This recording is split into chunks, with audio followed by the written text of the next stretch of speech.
Hey guys, and welcome to Little Blackbird 91. We are giving you guys an impromptu live. I've got a bit of a different setup. I'm at my friend's house before we obviously head to Ghana on Monday. I know some people messaged me saying, "Are you going to do Ready to Love?" And so I thought to myself, why not do Ready to Love special? So my camera's a little bit different, slightly away from where my screen is, so it's going to look a bit difficult. So I might be looking in between. But today, we're talking to you guys about Ready to Love, and we're dealing with episode 9. And this is where Brown Squad magic failed. There was a craziness that happened in this episode. And, I want to give you guys the opportunity to come and have your say. So, we've got probably about 2 hours, 3 hours tonight. Yeah, 2, 3 hours. Listen, I need you to jump in straight away.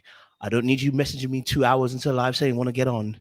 If you want to get on, you want to have your say, email me. The email link is just down below. Hit us up. We'll get you on a conversation. All right. Listen, first and foremost, like, share, subscribe, click on the bell button for notification of uploads. We appreciate you guys. Stay locked and stay loaded. Sorry, I just did some press ups. I'm out of breath. I just did some press ups.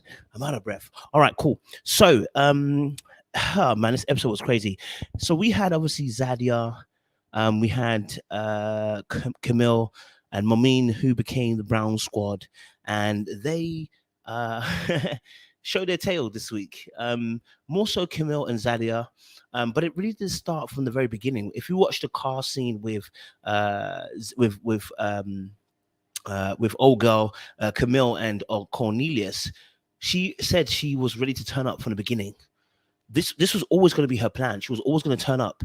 So to see her turn up on the actual resort, or sorry, I said the little getaway, was not out of character because she already said she was ready to turn up. Right? She said she's ready for some drama. Therefore, we can't obviously look past the fact that she was going to bring this energy from the very beginning. And, it's a shame, really, because, like I said, there's something beautiful about Brown Squad. There's something beautiful about being black, dark skin. There's a celebration behind that. We do celebrate that. We will love it. We encourage it. We appreciate all of that. What we don't appreciate is that we turn into mean girls or boys to try and let everybody else feel uneasy because we're a squad. And I think that's what we saw with Zadia and Camille. And unfortunately, it backfired on them because we as an audience can see that, you're not nice to be around. Do you know what I'm saying? And then you give us black people who are dark skin a bad name, right? And then we feed into a narrative that they've already got for us.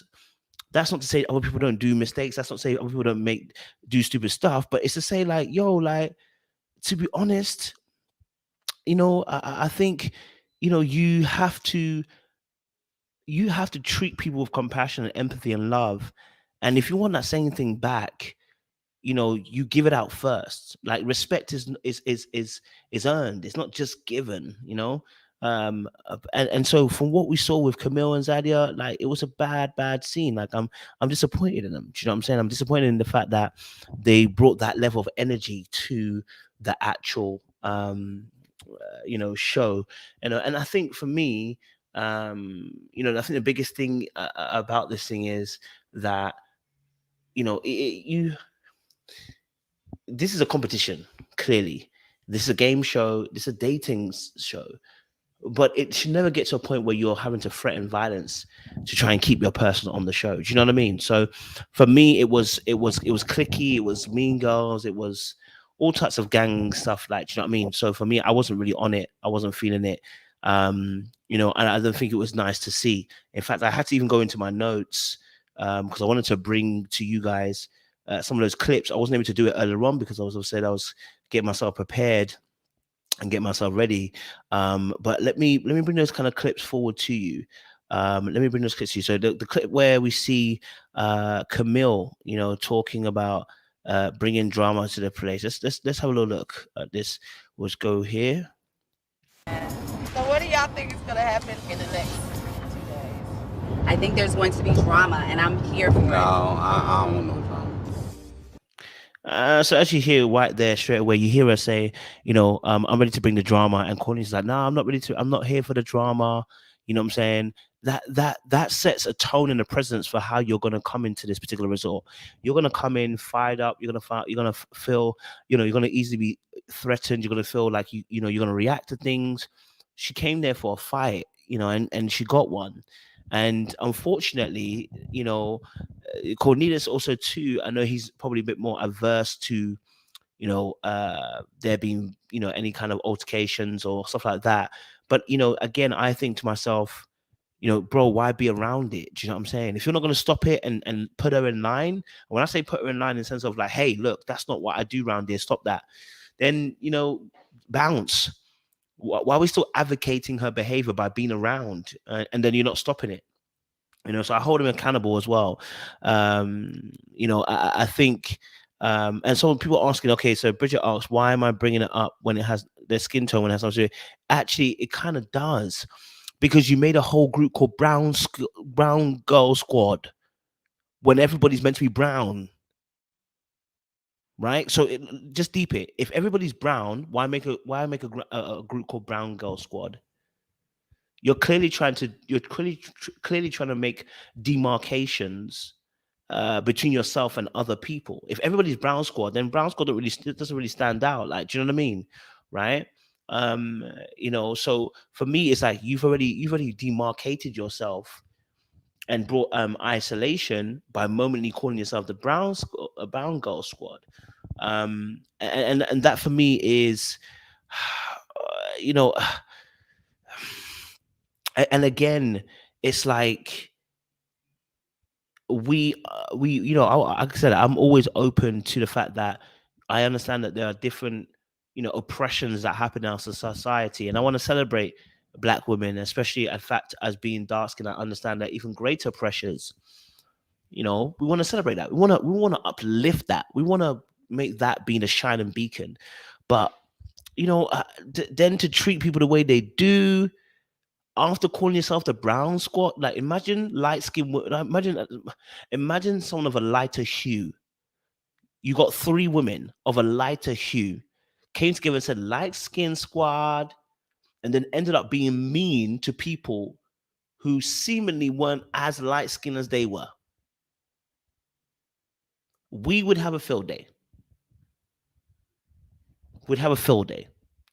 So now, I'm not saying necessarily it has to be racial discrimination in the actions of Zadia and Camille, but what I am saying is it's going to look suspect, really suspect.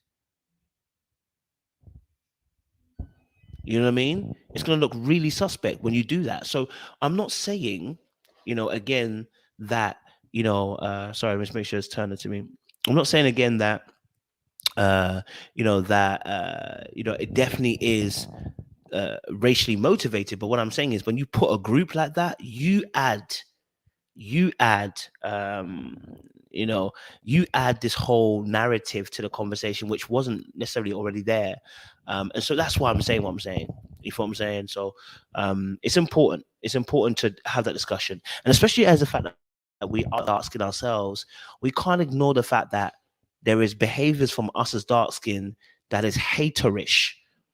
Right? We just don't have a word to describe what we see as dark skins hating on light skinned people. We don't have a word for that because we understand the system. We understand the fact that the structural powers, we talk about colorism, which is meaning, which involves closeness and proximity to whiteness. Of course, but what do we describe it as when Black people decide or dark skinned people decide to hate on people that are light skinned? I'm not saying it's necessarily the absolute necessary story right here, but what I'm saying is it's looking kind of close to that because of what we've seen as an optic. Now, there's greater conversation around that, and obviously there's greater scope. We can look at it in a broader sense and say that might not have been their actual intention, but I'm just saying again, we gotta be very careful not to try and also be like almost saying, sometimes you've heard people say, well, Black people can't be racist. And it's like, yeah, we can. We can. You're good. You're good. So at the end of the day, I think we have to be very conscious that there's certain behaviors that we do, and that when we go into a gang mentality, a pack, you gotta be very careful. Very, very careful. So, like I said, guys, I want to get you guys in the conversation. I want you guys to come and have your say. Don't be shy. I'm not going to be on here for very long, guys. Okay, we're not going to do no 4-hour live today. If you want to have your say, jump on quickly. Let's get the conversation flowing. Okay, and you guys have your say. All right, so we can have a good time tonight. You know, it's my last live before I pop off to Ghana. Do you get me? Last one. So I want to hear you guys' thoughts and opinions. I know this is a very strong topic. So let's just look into that a little bit as well. So someone said here, you know, yeah, but Sabrina's character isn't positive either. But look how everyone ignoring her catty, negative, rude behavior. Okay, yeah, I hear that. You know, I can definitely see what you're saying there in the sense of she's got a bit of the cattiness in the way that she behaves, right? Which we've said. We said when she did the Frank situation, there was a cattiness there. We saw that with the dealing with even a Sydney little side swipe that she made earlier on. We saw that also with Shiloh, right? So there's cattiness there as well with Sabrina. We've said that same thing, that Sabrina has a knack of showing her facial expressions and showing that she feels completely different to what she's seen in front of her. She's catty. She might not agree, but she knows she catty. Yeah, there ain't another word. She catty, right? So yeah, we saw it too. What was interesting about the Sabrina situation actually is I don't know if you guys saw it. Let me see if I can get the clip for you guys as well. Is the question that she asks Walter, right? Let's just bring I'll bring you a little clip so you can have a little look as well. When she asks Walter this question, really interesting. Hold on. All right, let's get this. Okay, let me get this clip up for you guys. So there was a conversation between Walter and Sabrina, and in the car, Sabrina asked him a question, said, "Do you consider us to be basically coupled up?" I don't know if I got the right number. And that are enjoying each other. It just happens to be that we're all, nice, beautiful, brown women. He's our fan club president. Nope. Do you consider us as being coupled up yet?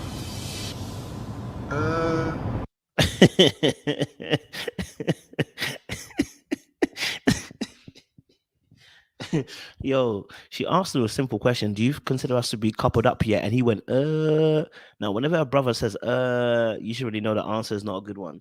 All right. The brother was asked a straight ass question. Hey, are we ready to be coupled up yet? It's a yes or a no. The brother said, and then it cut. Now, he probably gave her an answer after, but we never got to see that. Do you know what I'm saying?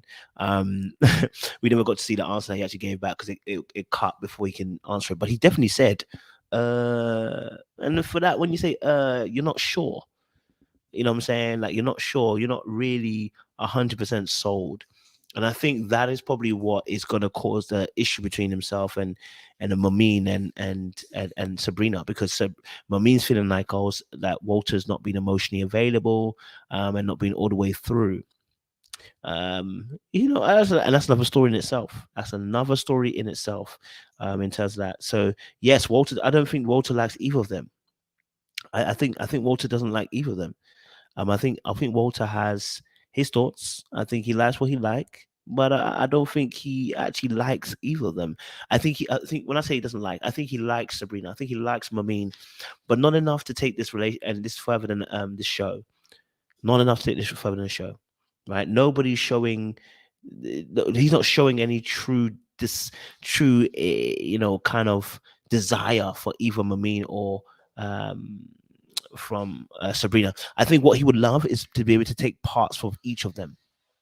Take part from her, take from her, take from her, take from her, and then bring it together, and that would make the perfect kind of candidate for him. I think that's what he wants. Yeah, I think that's what he wants. You sure you're right? Yeah. If you need anything, you can come in. They can't hear you anyway. Yeah. So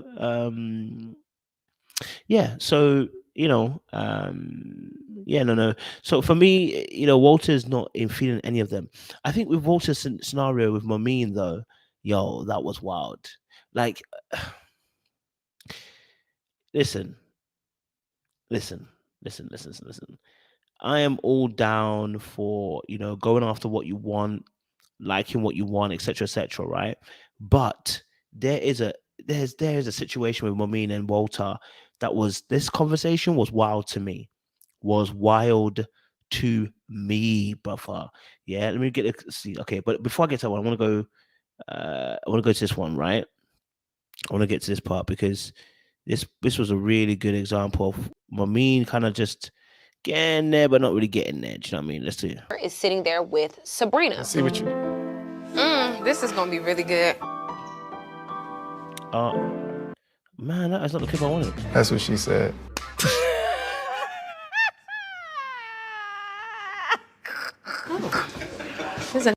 Okay, so as you just saw, Mameen walked into the room, saw them two together, and walked back out. All right, cool. So she walks in and walks back out. Now, if you walk back out, sis, don't walk back in again. And then expect him to be so open. He was having, as you saw, he's having an intimate moment with Sabrina, and then you come in, okay, trying to vie for his attention at the same time. All right, what do you think's going to happen? Did you expect him, to? Did you expect him just to be open? Did you expect him just to, to just be celebratory of you? But he's already having an intimate moment with Sabrina, and you intrude on it.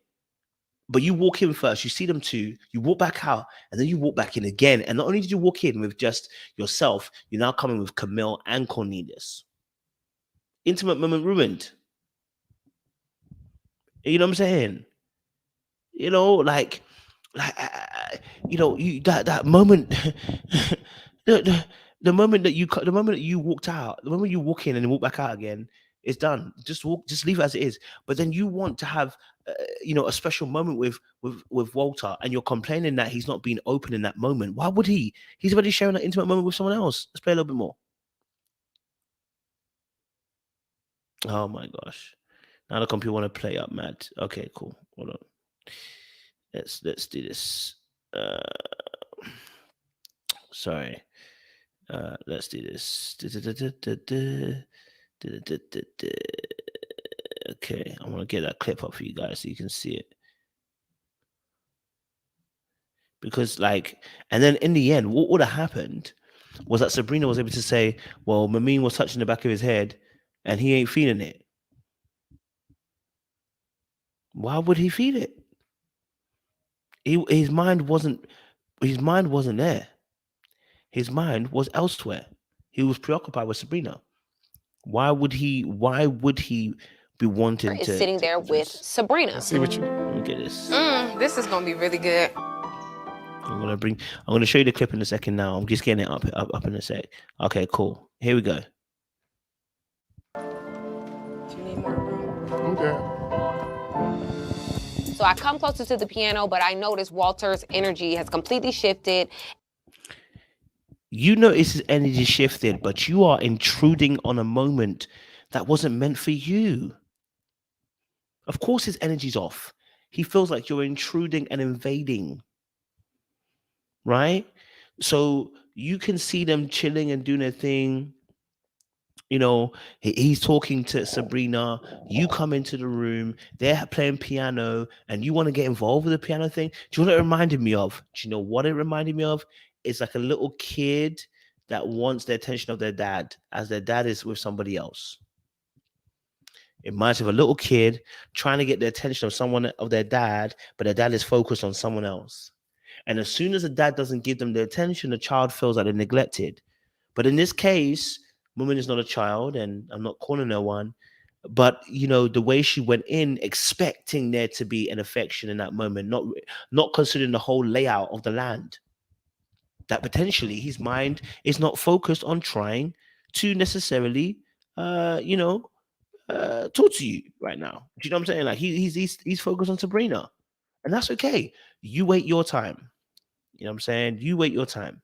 You get me? So, let me get you guys on, man. Listen, if you want to have your say right now, guys, get involved. You want to get involved, guys. Come and listen, have your say. we're not gonna be on here for too long tonight. Could yeah, man, the daddy issues with mommy, man. Do you know what I mean? That conversation at the pool at the end. Oh gosh. My girl was actually accusing him of manipulating, manipulating. She actually accused him of manipulating, guys. Like, deep it, deep it. A whole Walter being manipulated. Like, let me even bring the clip. I want to find out where the clip I can find it. Yeah, let's go. Let me bring the clip up because it was a bit peak for me still. Yeah, okay, let's go. What's going on with Walter? There's no reason why you and I should have all these dope conversations and feel like we connect, and then the next time I see you, it's like literally all over you. I really think somebody is manipulating you. All right, let me get out for you now. Okay, here we go. We're gonna get that clip up, baby. All right, here we go. Cool came in there. When I came over closer to you, it was like you wouldn't even open up to me. When he's around Sabrina, Walter's like another person. I'm just starting to feel like I'm not the one who Walter wants to open up to, but I don't know how much more I have in the area of trying to figure out what's going on with Walter.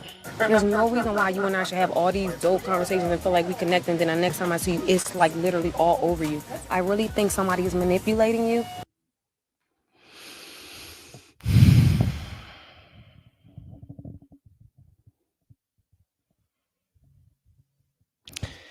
Now, listen.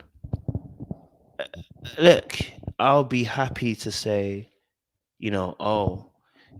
Walter is manipulating. I mean, if he was doing that, I'd be happy to admit that. But from what we've seen, the brother's just moving as he wants to move. He's not being manipulated. He's not being pushed. He's moving as he wants to move. And Mami now saying that he's being manipulated, it for me is a bit of a reach, right? Because at the end of the day, he is in a situation, between two people, right? Between Sabrina and Mameen. But when you say obviously he's being manipulated, what you're saying, you're observing is, I'm observing that you've been twisted, you've been compromised by this other person. But we know that he already had a connection with Sabrina, the same way he had a connection with you from the very jump in the very beginning. This is not new. It's not like she's fresh. It's not like she's new to the scene, Sabrina. She's and that's what it is. You know what I'm saying? So listen, Walter's, and remember what Mameen fails to understand is, girl, he ain't trying to wait till marriage to have sex. You are trying to. Well, at least that's what you told us. Or at least you said you're trying to wait. Right? Because everyone wants to twist words now. Right? You want to be able to man. Walter's not even good for you in the first place. So I don't know why you're saying about him being manipulated by Sabrina. Right? So in that moment, I mean, you came off a little bit desperate in that moment to try and get his attention and affection, and I believe that again, that is a daddy issue. But let me get somebody else on and let's have a conversation today. Lola, what's good, Lola? You right? Yeah. What's up? Yeah. What's up? I'm good, OG. I'm good. I see you. You packed for Ghana, huh? Packed for Ghana, ready to go, boy. Can you hear me? I can hear you. Oh, is there a delay? Yeah, I think that I can hear like a delay. Oh, okay. I'm not sure what's going on. I think it's a slight delay. But it's good to have you on board, Lola. It's good to have you on the show today. Do you want to invite me? Have you got AirPods in? Yeah, let me try it without my pods. Try it without AirPods, see if it will stop. Sometimes the AirPods delays it. If it doesn't, then we know. Okay. Can you hear me now? Yeah, I can hear you now. Can you hear me? Yeah. Straight away. Okay, cool. Yeah, I don't hear the delay. Yeah, sometimes the AirPods do that. What are you saying to me, sis? So let's start with the first, like the most obvious, like the Brown Girl Squad. you know what? You know what? This episode was a little draining for me because Camille's already annoying. Yeah. Look at it. She's a little too old to require, some kind of clique or some kind of fraternity. Because the truth is, if I think about the musings or why they decided to come up with that moniker, I think it was maybe less to do with colorism and more to do with insecurity. I don't know who she thinks she is, what she is, but I mean, she's a pretty lady. I'll give her that. Yeah. But everything else is up for grabs. And I don't know who came up with the bright idea, but I think she's the oldest out of the trio because it's meant to be her, Zadia, and who's the other chick? Muman. So she's the oldest. She should know better, but she's the one throwing up gang signs. Like, what's she doing in that video? Like, oh, yeah. So I think she brought it up more or less to make herself feel better, but it makes no sense. And it's even one thing it's one thing to do it amongst themselves, but it's another thing to actually have it out there like they were doing further on. The display of behavior, I was a little disappointed. And they gave us so much camera time this episode. It was draining for me because I literally wanted to yoke homie, Connie Cornelius.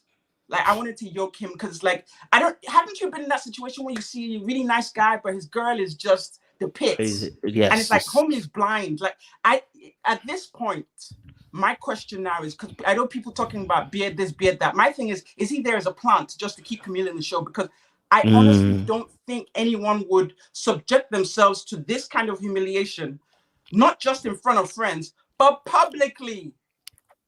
This is public humiliation. So I don't know, like these people, this episode was a little draining for me, a little draining. And then, and then that little scene we talked about, so those clips you brought up, like for me, Sabrina, so far, she's one of my favorites for a few reasons. First reason, she's strong. And today, her confession this week explains it. She said she was an exotic dancer. If you know what those girls go through, now I don't have any experience, so I don't know how to twerk, but the life they live is a tough life. They fight for every dollar. And she was in there for 10 years. Nobody comes out of that without a backbone. So she's tough. And I saw that and I kind of like that in a woman. She's tough. So now that kind of explains how she is. And just to see, she not only came out of it, she's done something with herself. If she hadn't said that she was an exotic dancer, we wouldn't have known. Yep. She's completely reinvented herself. And I have to give her props for that. She may have some other things going on, but I give her props for that. Now with the Walter thing, that's another thing. I don't know if you guys have discussed it, but right now, other than the smooth little scene further on, I haven't really seen any solid, this is going on like I see it. Because even the Walter Sabrina thing that sometimes was cutesy, no longer cutesy. The truth, didn't Walter say that he want kids? Sabrina's not having kids. So for a man like that who definitely knows he wants kids, where's it going? So Moomin should have just when Moomin was behaving, she don't know how to play chess. And like I've been saying, this is not the first season. Why are you acting brand new? So what? He had he was trying to have a nice moment with Sabrina.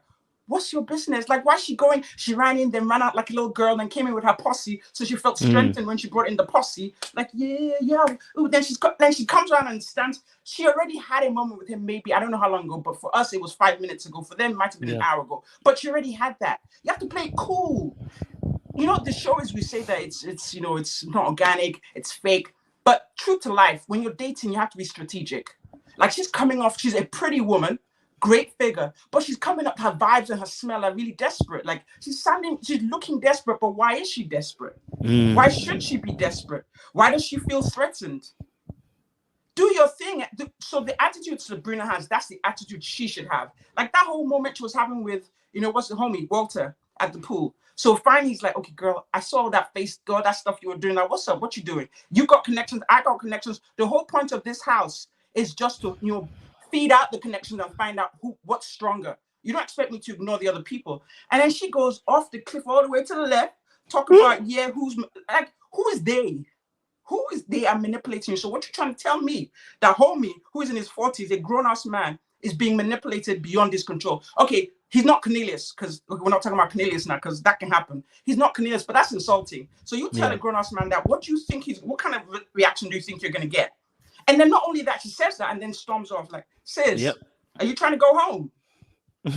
Like, why are we acting like this the first season? I think that at this point, it's like, if you're going to come on this show, most people come on this show for reasons other than finding a partner. If you're going to come on this show, look at the other episodes and look what the other winners did. They played their game. Take a page from their playbook. Like, why is she acting? Yeah, she's erratic. And I kind of liked her in the beginning because she had this cool, fresh energy and nice little vibe. But yeah, this episode didn't really help her at all. It's just like, sis, calm down, sit, relax. Because the truth is, if Walter is serious about dating, he has more in common with Moomin than Sabrina. Like, I like Sabrina. She's one of my faves. But the truth is, most importantly, I think when a man says he wants to have children, you can keep pushing. I mean, but that time will come. And if you can't do it, it's not going to work. But for reasons best known to her, she doesn't. You're hearing a voice. Like, you looking around over your shoulder, like you can hear voices. I was looking for my water. Sorry, I was looking for my water. My throat right now is feeling like razors in it. So really, what have you been doing? No, it's just the cold, isn't it? This is why I've been telling you guys about the cold, and then I put the heater on, and it made it even worse. But no, you're right. I'm hearing you about the Momine situation. It's the Momine situation with just that little scene, and you can talk about it again. Actually, the fact that she returned with the posse. It's like, Momine is not I don't see Momine as being the mean girl. I don't see that. But you can easily get swept up in some of the shenanigans that they put out there. Because why should you walk into a room, walk back out, and then walk back in with both Camille and Cornelius? And then expect Walter to be palatable towards you, as if he might not have been offended by the fact that you walked in with a posse, interrupting a moment between him and Sabrina. Exactly.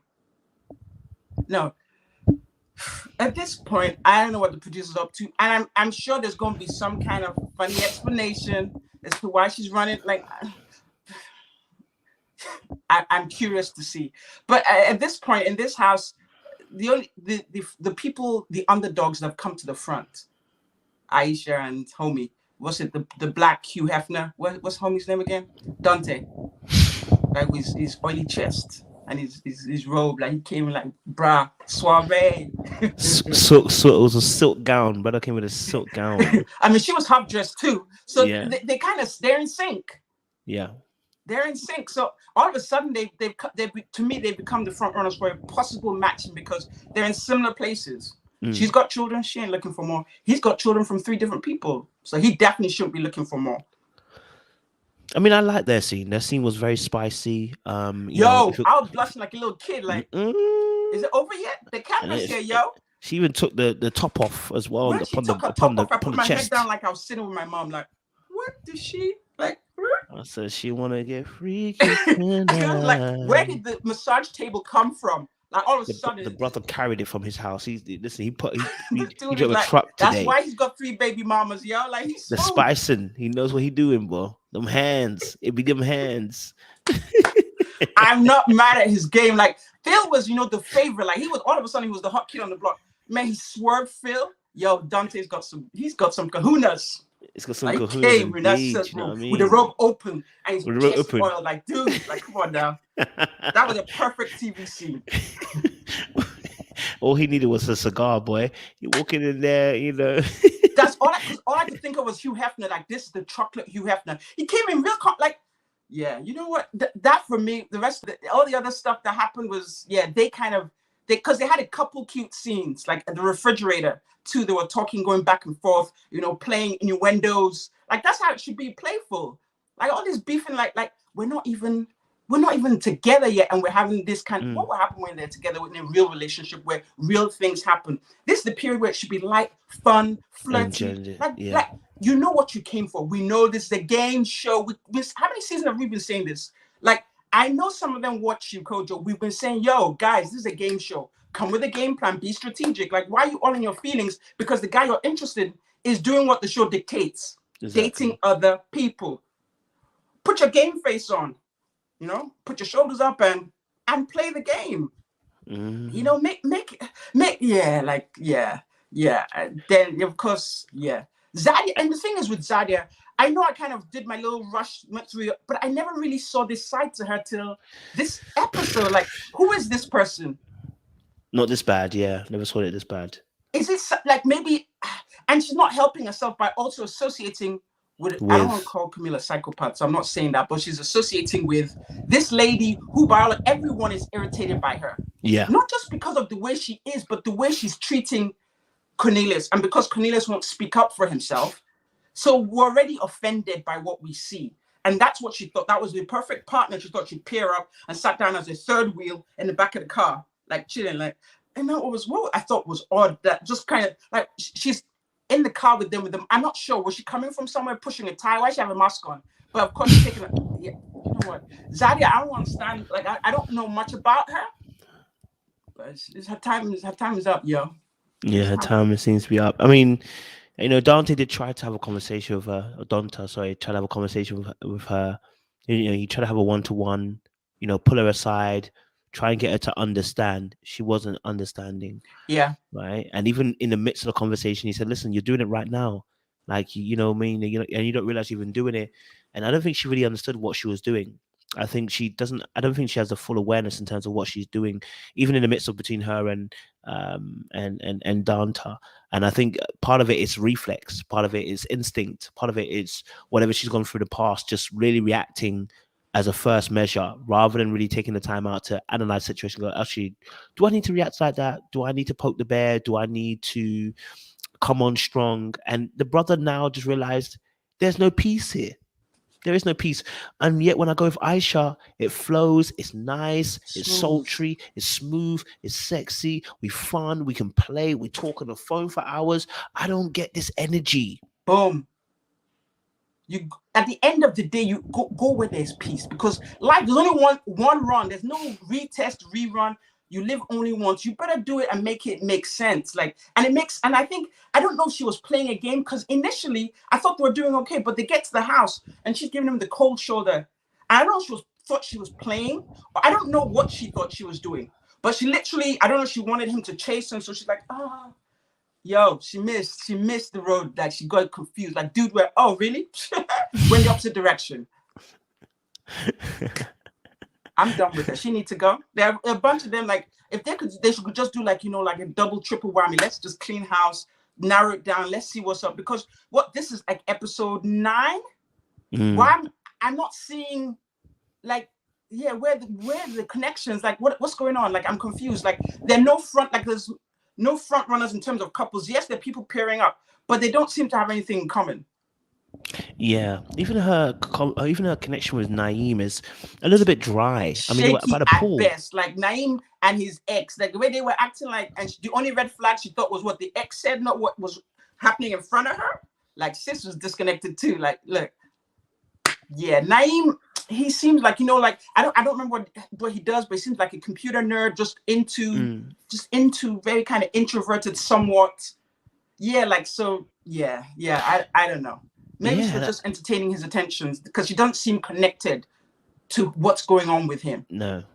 She wasn't bothered at all. She was probably amused by the little exchange between him and his ex. Like, I'm like, yo, do you guys need to have a rehash of this affair? Like, but she was just laughing, and she's because she wasn't serious. Naeem wasn't her first choice. Donta was, and when Donta got taken out of the game, she had to focus on Naeem, but she's not interested in Naeem. If you even listen to the way that she even talks to Naeem, there isn't no spark there. There's no energy there. Now, I know that in the beginning of the scene of the when they entered into the house, I think he gave her a kiss and they hugged or whatever, right? But we don't see any sparks. We don't see no chemistry. We know they get on, but we don't really see nothing apart from her. It's almost like a friendship at some point. You know what I'm saying? She's very understated with this relationship. There is no any je ne sais quoi with this situation. I'm not feeling any vibes. Do you know what I mean? Yeah, you know what? No vibes. That's it. No vibes. I mean, if she came for something else, then mission accomplished. Maybe she wants to last as long as she needs for notoriety. She's a fitness person, yeah? She needs some clients. DC, you know? They see her, oh yeah, remember, yeah, just, you know, name. Because at this point, I'm not sure how they're picking their contestants. But yeah, because she doesn't even, I don't know, she's not self-aware, but I mean, we can see she's not connected to anyone. She just seems to be going through the motions. She seems let me use the word. She seems really underwhelmed by everything. Like, the most fun she had was when she was cackling with Camille at the dinner table over the nonsense they were saying. That's the most fun I've seen her have on the show. Like, yeah, she needs to go. She's, what happened to this stuff like self-eliminating? Like, she could self-eliminate. Let's clean this up and try and rewrite what's going on, because it's getting a little, nothing really happening. Like, who saved the episode? It was Aisha and Dante and their little, grotto scene. Love nest, yeah. Yeah, like, other than that, it was just like, Mooman was running wild. She was losing her mind. Walter looked like he was, like, in the middle of, because what I was surprised by, when, what's her name? Sabrina mentioned that she was an exotic dancer. Like, he seemed like, he seemed like he's a worldly man by all accounts. Like, he seemed taken aback. Like, he said it's a red flag. I was surprised. I thought he would take it in his stride, but that's another check or X against Sabrina, because I don't think he's completely feeling Sabrina. Yes, they have something. That's his. I guess this is his way of staying in the competition, but I don't think he's hooked on Sabrina, so to say. And then her confessing to what her past was. That's another thing he's put against her now. So I don't know how this is going to end with Walter. Like, who else is going to check out? He's going to all of a sudden start chasing Sydney? Because Sydney's open to anyone right now. Sydney's up for grabs. Sydney has Frank as her backup. She's trying to encroach on Phil, but she won't say no to Walter. She won't. I mean, I think Sydney's competitive. I think she likes to see if she can get it. I think she likes to see if she can win. But she, we saw from the clips for next week that, herself and Phil actually kissed. So, she at least, she's doing something right. All right. Got the brother Phil all messed up. Okay. Phil out here, yabba yabba do. The brother is in that Flintstone behavior right now. She going to the final. If nothing happens, she gonna be there. Like, and you can see that from the beginning, because she came at the same time as homie Sean. Sean was like, he was out of sorts, but she was like, Najee, I'm coming to the end. Like, there's a prize at the end, and it's a competition. Like, she'll say whatever she needs to say to stay where she needs to be, and she's doing it. And I can't be mad at her. It's a game. We all understand this. It's a game. Sis, get to the end. What's her business? She's in like the nightlife. She'll strum up like the following, because at the end of that's what's been happening. Like, when I look at all the different seasons, it's like, you better just play the game and get what you can get out of this. Better have something you're pushing. It's a book, it's a career, it's a product, it's a business. Have that ready, so when you get on the show, you get your little following. All of a sudden, your IG numbers go up. That's what it looks like to me at this point. Now you're winning. Yeah, definitely. I think, and obviously she's got quite a large following on Instagram already. But I don't know how serious herself and Frank are. I think watching Frank and Sydney, and this episode we didn't get to see much. We saw, I don't know, it was weird. Maybe it's just me, and I might have been looking too deep into it. Mm-hmm. The part on the sunbed. When he tries to get close and then tries to touch her, and she's like, "Oh my god!" Da, da, da, da. But I don't know if part of me was like, "Does she really feel that way, or she actually really wants him not to touch her?" Because that's what it looked. That's what it felt like. I get, and she's playing a tight but dangerous game, yo. Yeah. I don't think she's feeling him like that at all. Because I don't get it, because she's one way with him, which is very like, but she's another way with, when she's talking about him, because the way she's selling him like, a cookie jar, like, yeah, he's the other side of me. He's my boo. What? He's your boo. You boo your skin hasn't touched. Which kind of boo is that? Like, there's zero chemistry, like zero. Did I say zero? Zero. There's no chemistry. Like, she playing, like, yeah. And that's how I know she's playing it. She's not feeling Frank like that. Poor Frank, he can't see this coming. He better, yeah, poor guy. It's gonna hit him I feel like it's gonna hit him like a ton of bricks when it hits, boy. Yeah, he doesn't see this coming, because she's got this squeaky voice. So he doesn't know that she's playing a tight game.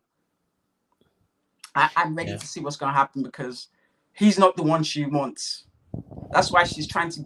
He's back up, but I think she's gunning for Phil. But if any other contestants show up, anybody else that she's feeling, they'll be up for grabs too. Like, if Dante turns to her, I don't think she'd say no.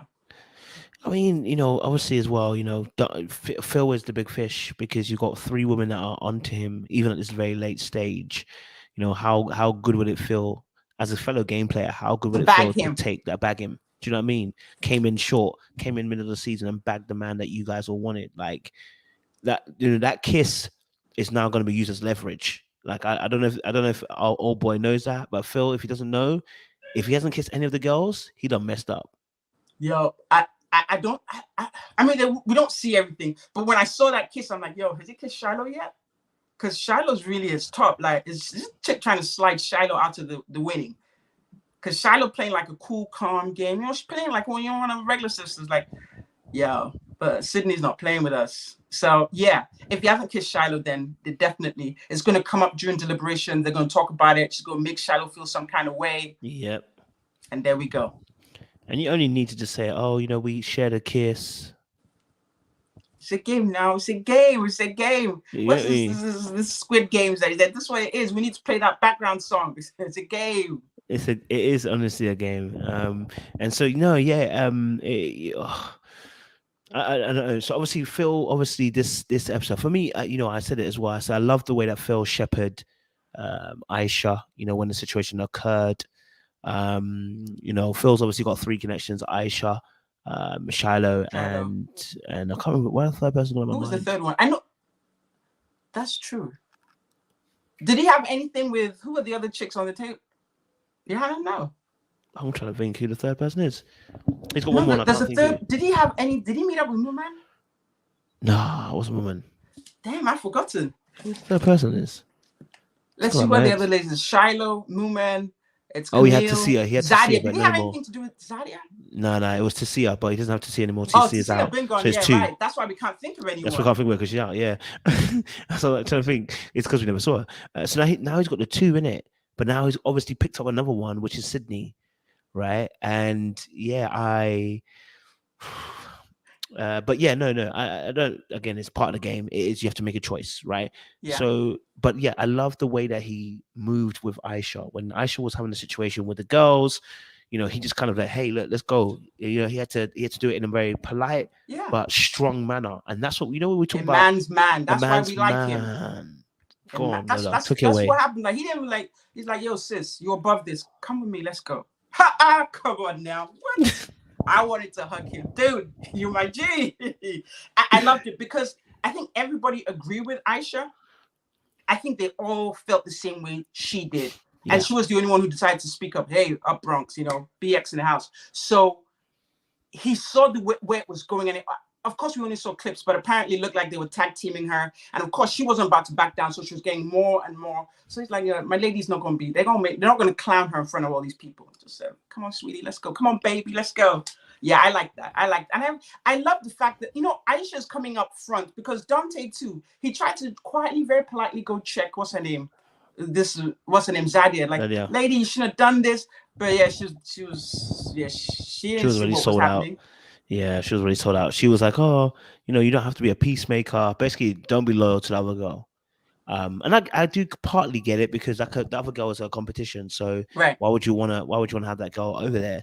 But you know, it also is like, but sis, take accountability. At least understand what's going on. Understand the lay of the land. You weren't even involved in the beginning, and you got yourself involved. Yeah. Ooh, you frozen? Uh-oh. Oh yeah, you are frozen. Well, so yeah, I kind of do agree with you in terms of Zadia's involvement. Oh, woo, we've got somebody else. Sorry about that, guys. I froze for a second, but yeah. I got Jay as well there. My bad. Sorry. What's up, Jay? What's up, guys? How y'all doing? Hey, you guys can hear me? Yeah, we can hear you. Okay, because I know I might hit some dead spots, so if I go out, just bear with me. No worries. Yeah. This is the kind of connection. Who are we on right now? We're talking about Phil. Basically talking about the table scene, isn't it? You know, Phil shepherding Aisha away and talking a little bit about Zadia, not really hearing what Dante was kind of saying about her behavior. Oh, yeah. I you know what? That scene to me spoke volumes on who is likable in the house, because once it started, you see most of the men rally around Aisha to pull her away so she don't lose character with a quickness. You know, and that showed a whole lot in that moment right there, because you had Phil, you had Dante, You had like a couple of other people coming to her side right there, and nobody really went to Zadia. Yeah, because And they all agreed with Aisha. Yeah. Yeah. And even in that moment, Nye, he sat there and was like, "Yeah, I don't really like this part of you. Like, I don't like this part of Zadia." Yes. He said it too. Yeah. So Yeah. you know, and then Cornelius said it about Camille, because she was sitting there playing in the mess because she started it. She started all the mess. She started it right. And she sat and joked and laughed in it. So it was quite interesting, that scene. Yeah, Aisha has definitely come up for me. And I think everybody, I mean, most people don't want to be combative, but they definitely agree with Aisha, and they were actually glad that she spoke up. Because if you think about what Camille was saying, she's talking about, see you at the reunion. I'm like, this heifer is, she should be a little bit smarter. Like, this is a game, right? Like, they can still vote you off, sis. And nobody is feeling her. Even Cornelius, who's been shackled by the little necklace you gave him, is not feeling her. So, yeah, you know what? Camille needs to go next. Like, she should have gone last week. I don't know what Walter was smoking, that he let this mess occur. And now we're stuck with her for another episode. But the fact that she felt so confident enough to say that, yeah, you know what? I'm done. We got to talk about these producers. They kept around. Here's the rule of this thing right here. Like, and I got where Walter, even though I didn't agree with it, I got where he was coming from, because if I get rid of Camille, that means there's one extra man here to play around with our choices. And granted, yes, we're not making solid choices or anything at this point right now, anybody, but that's more competition. So if we keep her on, that keeps him focused, because he can't go anywhere else with her around. Now, what has to happen is the women vote him off first, and that automatically the next week, the men are going to vote Camille off. Yeah. So if they can get Cornelius off, she's gone next. Well, we she can't has no wait. Connection. We can't wait. I know. And you know, the funny thing is that you remember when they were having that conversation about, who was going to be on the chopping block. My good sis, talk about, if you vote him off, I'm going to be very upset. Like, why didn't you say you're going to follow him? You already shackled him with a chain, told him how God said to you, you're meant to be together. You tell him what time to eat, what time to sleep, when to go pee. Like, why wouldn't you follow him if he's been voted off? She didn't say, I'm going to follow him. She said, I'm just going to be upset. I'm going to knock. Like, what? Lola, you being so nice. She said she going to F them girls up. Okay, that's what she really said. She didn't say she was gonna be kissed and stuff. She talked about swinging hands on people, which I don't see her doing. But nah, she's all talk. Right, Aisha would eat her up for lunch. There's a few of them up in there I would think they would go toe to toe with her. So I'm just like, stop making these threats to people, because the only people you're scaring is the people in your own group. And you to make friends with them to take them out already. Yeah. It's because now that's why your man is at the bottom now, because you didn't threaten everybody, and so they like, you know what, I need to get you out there. So if I get your man out, you can go home with him. Because that'll be me. That'll be my motive. Yeah, created your own problem. I'm with you on that. What did you guys think of, obviously, Camille and when she told him to go sit across the table from her? You know what I mean? Woof, woof, yes, ma'am. The scene from Coming to America when Bra told Sis to bark like a dog on one leg. That's what I thought. Because what you're not going to do, like, you can think of all the things. Like, I feel like if I was even there, I would have to, like, I would feel compelled to say something. And this dude gonna, and what? Like, Jesus help me. Like, if this was a Nigerian show, we would have said that this girl has given him something to eat, some kind of black magic, some kind of powder sprinkled, because it makes no sense at all. Look at what this man has been reduced to. When he came on the show, when I first saw him, I'm like, who is this brother? Handsome, nice physique. He's strong. He's got, spiritual background. Woo! Look at him now. Look at the whole Cornelius. What we reduced him to now. Who you associate with is so important, both for males and women. It's horrible. Yeah. Yeah. Yeah. I'll tell you like this. The only time I want my partner sitting across the table from me is if we playing cards, okay? I don't, what? Baby, you need to be up next to me so I can fill up on you underneath the table. Like, stop playing with me, okay? I don't care. Like, I need your energy. If I'm not filling up on you, I need your energy. I need to be able to feel it between us. Like, I don't want you across the table from me. I don't want you sitting next to. I'm surprised she even said that. The way how controlling she is. Right. That she wanted him that far away. And see, I would have been a petty little boots and sat right next to him on purpose. Like, hey, well, come over here, sit by me then, because she don't want you over there. Maybe she's testing her power, because it didn't make a lot of sense. Yeah, that's the only thing she is doing, is showing how much power she has with him, and that she's showing it to her girls, because all I seen later on, as the episode continue, is Momin trying to be a little her. And it wasn't working with Walter. Jesus. She's got that messed up. Yeah. It's like the one thing about Camille is she knows how to pick and choose her prey. She's not sitting here going to go for a man that's not going to go for it.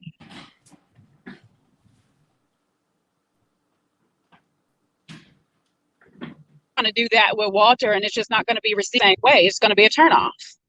And Zadia, if she's trying to do that with Nye or Dante, it's going to be the same reaction, a turnoff. Mm-hmm. Because those are not those type of brothers. Yeah. I'm not amused by everything. It was a little bit annoying. It was a little bit, and that's where it's got to that point where it's a little bit annoying, isn't it? Because it's like, brother, come on, we need you to set a good boundary. You know what I mean? Like, bro, let her know that she can't run your head like that, brother. You know what I mean? She can't run your head like that, fam. Yeah. Let her know that, you know, this is your boundary, and that she's stepping over the boundary, bro. Like, and I'm like, if you're talking to her behind the scenes, it's not working. So he can't be like there's so many ways this could play out. Like, he may not be the most combative or aggressive or whatever it is, but there's something, like you say, there's something in your voice will check, and she'll know when to stop. But that hasn't happened. It's like with a kid. Like, how you discipline your kids will show on the outside, because you guys have an understanding and they know what you're capable of. Like, my voice goes in different timbres. When it goes down to the bass, I don't even control it, but I know I'm mad. I don't have to say much, just a couple words, and everybody's on point. Like, the crazy person's out. Like, let's not play with her. We don't know what she could do. But that he hasn't had that conversation, so she's just running amok. Like, the whole kingdom is just, losing it. And he's just sitting there staring. Like, this is not a good look for Cornelius, both now and after the show. I don't know what he wants from this, but he's not going to get what he wants. Because unfortunately for him, as a man, he's meant to be in a position of power. Yeah. He's lost all his power. Like, he's been nipped. Like, his kahunas are completely gone. She snipped them, and she's got them in her purse. I don't know if she's going to release them after the reunion. Like, it's not a good look for him. I'm sorry. Like, yo, if Cornelius is hearing this, the sound of my voice, I'm sorry, sir. Like, if this was my brother, I'd be there in a flash. Yeah, it's painful. And I know the guys trying to, because even nephew, Uncle Tommy tried to give him the scoop, like, sir, like, da-da-da-da, and he's looking like he lost. They need psychiatrists or psychologists on the show. Because something else is going on. When it doesn't make sense, it means we don't understand everything. Something else is missing from this tale, because, I mean, someone's even said, like, maybe they're, playing a game and have a pact to one another. But this impacts, like, you have to think, playing a game impacts you in the real world. For instance, Camille's in education. You now, I know you've been a bit of your drama actor kind of teacher, but it has real world implications. People are going to now see that behavior. Do you know what I mean? And we have to question: is that really you? If it's not you, then why did you have to? Like, do you know what I mean? Like, playing a role, the role kind of sticks with you. If you're lying to us, that's fine. You can lie to me. But the truth of the matter is, you are feeding into a narrative that's going to be formulated about you. Because from watching a show, unless you come out and tell us straight after the show is done, guys, I was acting, which you're not going to do, because this is also part of the illusion of making it seem real. You know, we're gonna look at you like, okay, Camille, issues, problems. You know, she, jumps at the gun at certain things. She is possessive. Oh, no, stay away from Camille. Stay away from Camille. And it's even almost too late now to come out and say I was acting. We'll be like, nah, you weren't acting. It was real. You know what I mean? Like, we're not going to even believe you if you come out that way. So you have to really think about your reputation and your name if you are going to act, and some of it be real. I don't think that's the case. I think that being real, nothing being genuine. But yeah, for me, it ain't it. It ain't it. I don't even see how if we're both acting and my scene partner, like, we're acting on reality TV and we're playing this up for, supposed to be playing it up for the camera, and I just belittle him in front of the camera and he's going to sit there. He'll break character right then. Any real person, any man I know, I'm not going to say real person, but any man that I know will break character in that moment right there and be like, you know what, you got me all the way messed up right now. Yeah. Cut all these cameras for real, because sis, like, I don't know. So even if they want to say, oh, we were just trying to play it up for the camera, I can't see that he was playing it up for the camera and sat there and took it like that. Like, that's just you just that type of man, and that's okay in somebody's world, but with that type of person, with her, that's not okay, because like you said, Cole, it's leading to a DV case. And eventually, like, seriously though, because one day you're not gonna do what she wants you to do, and something's gonna be flown across the room. Yeah. And that's not cool. And the first thing they like to do is sit there and apologize, like, oh, I'm sorry, I didn't really mean that. Like, no, you said what you said in that moment, and you weren't even drunk. So I don't understand what you want. And your behavior as it continues on each time on this show is saying that this is you. If you're talking behind, I know people keep saying, oh, maybe they're talking behind the scenes and he's correcting her behind the scenes, but it's not changing in front of the camera. No, it's not work. It's not happening. Or else he would just give her a look and she would self-correct. She doesn't self-correct. She goes straight through. She carries it straight through. She delivers and she lands the plane and then giggles after she's landed the plane. Now, she's having fun. But the problem here is, what's wrong with Cornelius?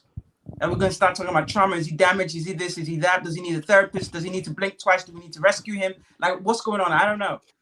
We don't know. People want to know. We don't got enough information to find out why he is the way he is. We haven't got enough information. I don't know why he's that way. You know what I mean? We don't know why he's that way. But he's allowed himself to be trampled upon. And it's like, yeah. Sir, dignity, shame, have some. Disgrace. Yeah, no. The Nigerian version. Yeah. Disgrace. His mother's dignity, embarrassed. Have some self-respect. That's like, it. Just boundaries. Have some respect for yourself to not just be sitting in this type of toxic relationship. And usually a camera brings accountability, because usually either the abuser, and I don't want to call Camilla an abuser, usually the abuser will be more aware, self-aware, and hold back. And the person who's underneath the abuser would feel the need to, save face. But that's not happening. So that's what I mean. It's not making sense of what's going on. Don't know what to find out. Nobody can tell us, because like no one can tell us. Yeah, no one can tell us. Yeah, somebody didn't send a pigeon, send something, a raven, something. No one can say why, and that, I think that's the part that's really difficult. No one can say why. At least with even Camille, we can kind of see a bit of a pathology. But with Cornelius, we're not given hardly any real information. I'm a good Christian boy, kind of narrative you formed. Yeah. And you're in a situation like this. Are you really that green? Are you really that naive? Maybe you are. Maybe it's really that green and really that naive. Come on now. People in the church, they're the wildest of all. Are you kidding me? Like you change outfits in the car, like all that. No, I don't know what it is. I don't know. I don't know. Like, you know what, with Camille, you know, it was this, I was trying to, because I hate to always make somebody the bad guy. So I always want to look behind the scene, because I always say to understand someone is to know someone. I don't have to agree with you, but if I understand, I can see where you're coming from and I can put you there. So I said, okay, let me try and figure out why she like this. Okay, so she's had 3 broken engagements. So she feels desperate to prove herself. And so, but still, it's like this chick told these people at the table, talk about, this is the most refreshing relationship ever. I said, refreshing? Who's being refreshed? You're literally stomping on someone's throat and you call it refreshing? You know what? Now I'm scared of you. She said it was refreshing. No, like, so I can't even think of something to say that, you know, to redeem her, to say there's something going on. She wants to prove herself. She's desperate just to make this work. I have nothing good to say, so that's it. I couldn't find anything. I searched. If that's desperation, that's scary for real. Like, you need to go sit down somewhere and just ice out for a minute. Cause yeah, I would love to meet the sister, because she needs someone to match her energy. Let's see how tough she is.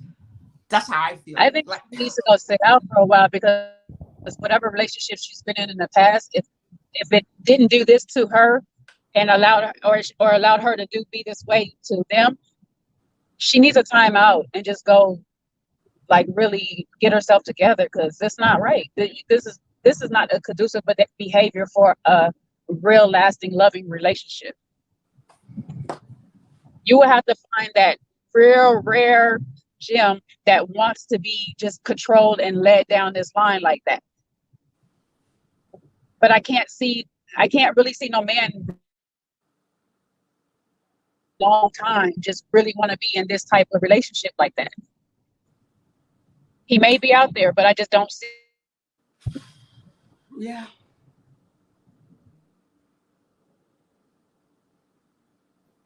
I hear you on that 100%.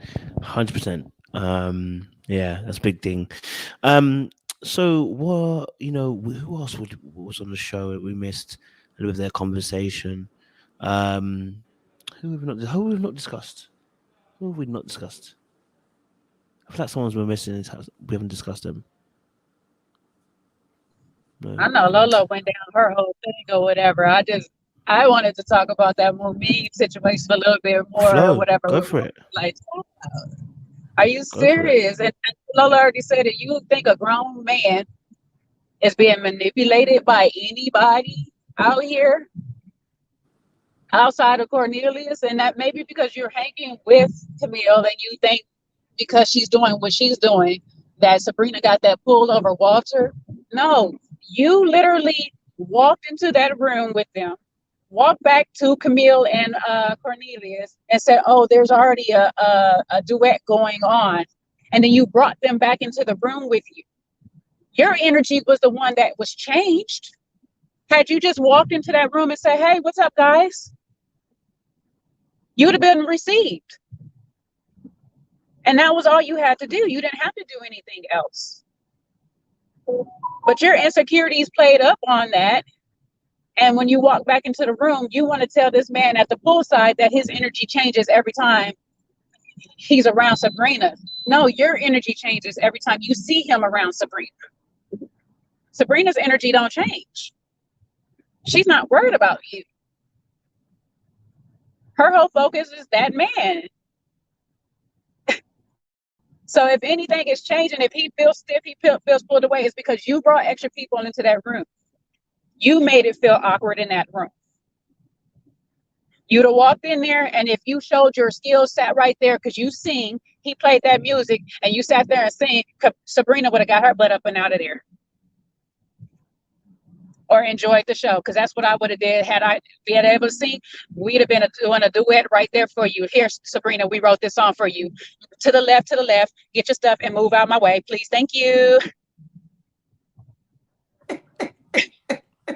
Nah, if it was me, if you did that, I'd harmonize with y'all, but I won't move. I sit there like, nice, beautiful singing. Like, I'd pep you up. Been in harmony. We've just been in harmony trying to hit each other's notes. I'm just saying, like, I make it fun, because the truth is she already had a moment with him. Why not let her have that moment? Be confident enough in who you are and what you bring to the table, let her have a moment. Let him figure out who really fits him. Like, if you're going to be with me because it's me. Like, I don't need to convince you of who I am. Like, you should already know. You should already see this sparkle. You can. If you can't see this, then you're not the one. Like, just sit there in that space of like, like Sabrina does, actually. Yeah. Like Sabrina comes off, people might say, this or that. But even if it's not real confidence, she's confident.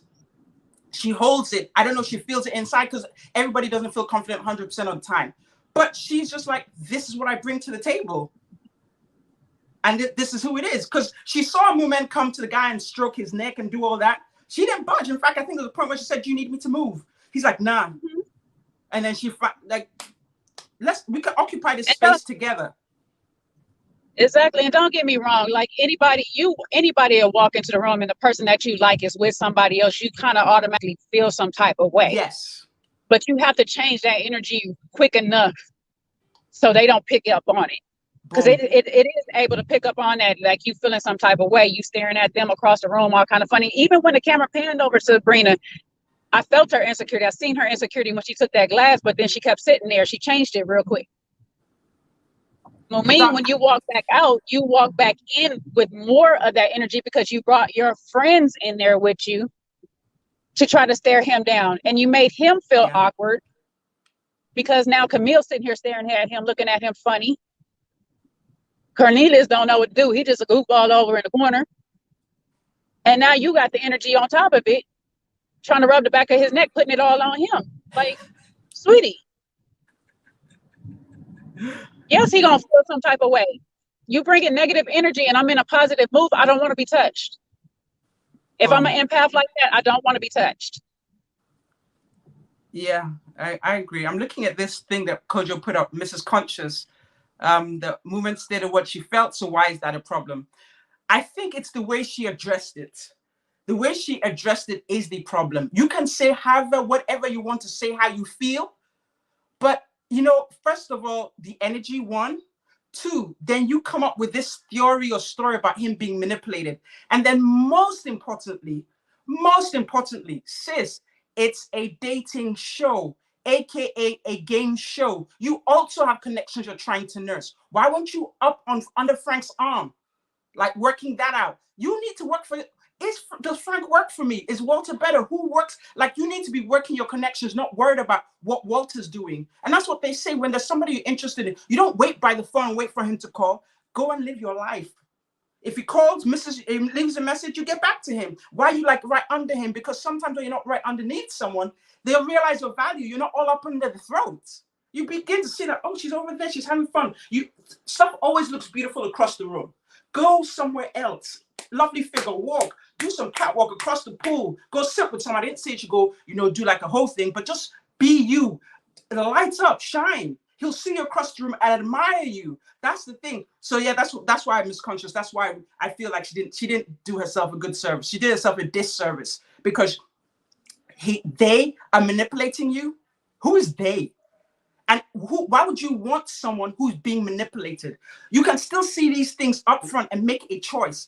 I don't want that. Dude is in his 40s and he's being manipulated by somebody. I don't want any piece of that. Like, you want to have a kid with someone like that? So then who's going to raise your kid? Someone who can be easily manipulated.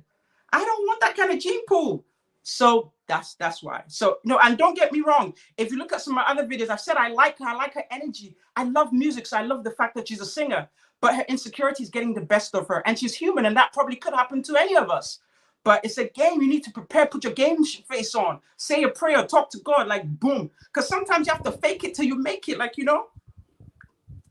do something. Like, don't, like, she really smelled desperate. Like, she smells of desperation. The insecurity was seeping through the screen, that's all. And I like her. So I don't want this part of her. I don't want to see this part of her. So yeah, that's why. That's all.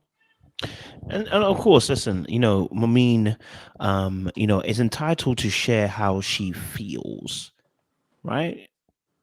If I can tell you to F off if I want to, I'm entitled to tell you how I feel. It doesn't make it the right time nor the season, and also it doesn't make what I'm saying to be the right thing. I should say, in that moment where she tells him how she feels, you tell him how you feel, but you adding in that you think he's manipulated by another woman, it's actually what you've done there, in a sense, is said that woman doesn't have the prowess, the skill, or the ability to be able to make Walter like her.